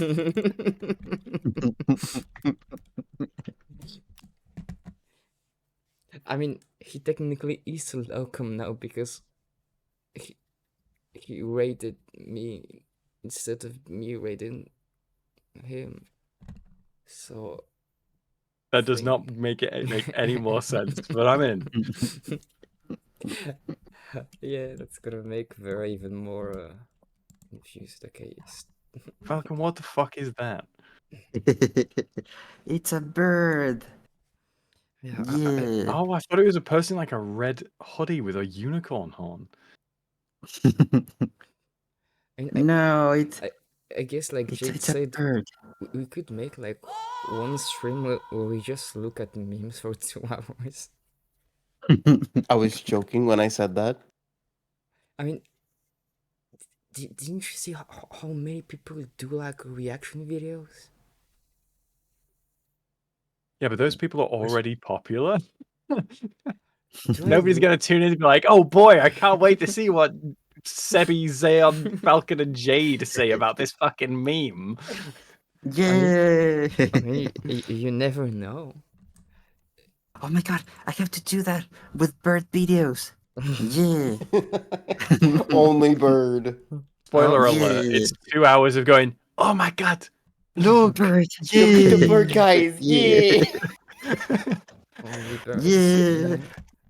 Clicks the next video. Oh my god! Yeah. Yeah. Yeah. It's all very formulaic, but people watch anyway. To be fair, yeah, I don't get tired of Falcon. So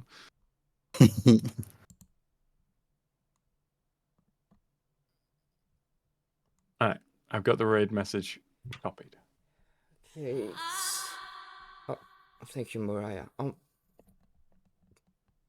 It's starting 3, 2. Falcon, that feels like you're threatening me. Yeah. Yeah, it's a bird. That's Yes, enough I to can end tell on. it's a bird, Falcon. Yeah.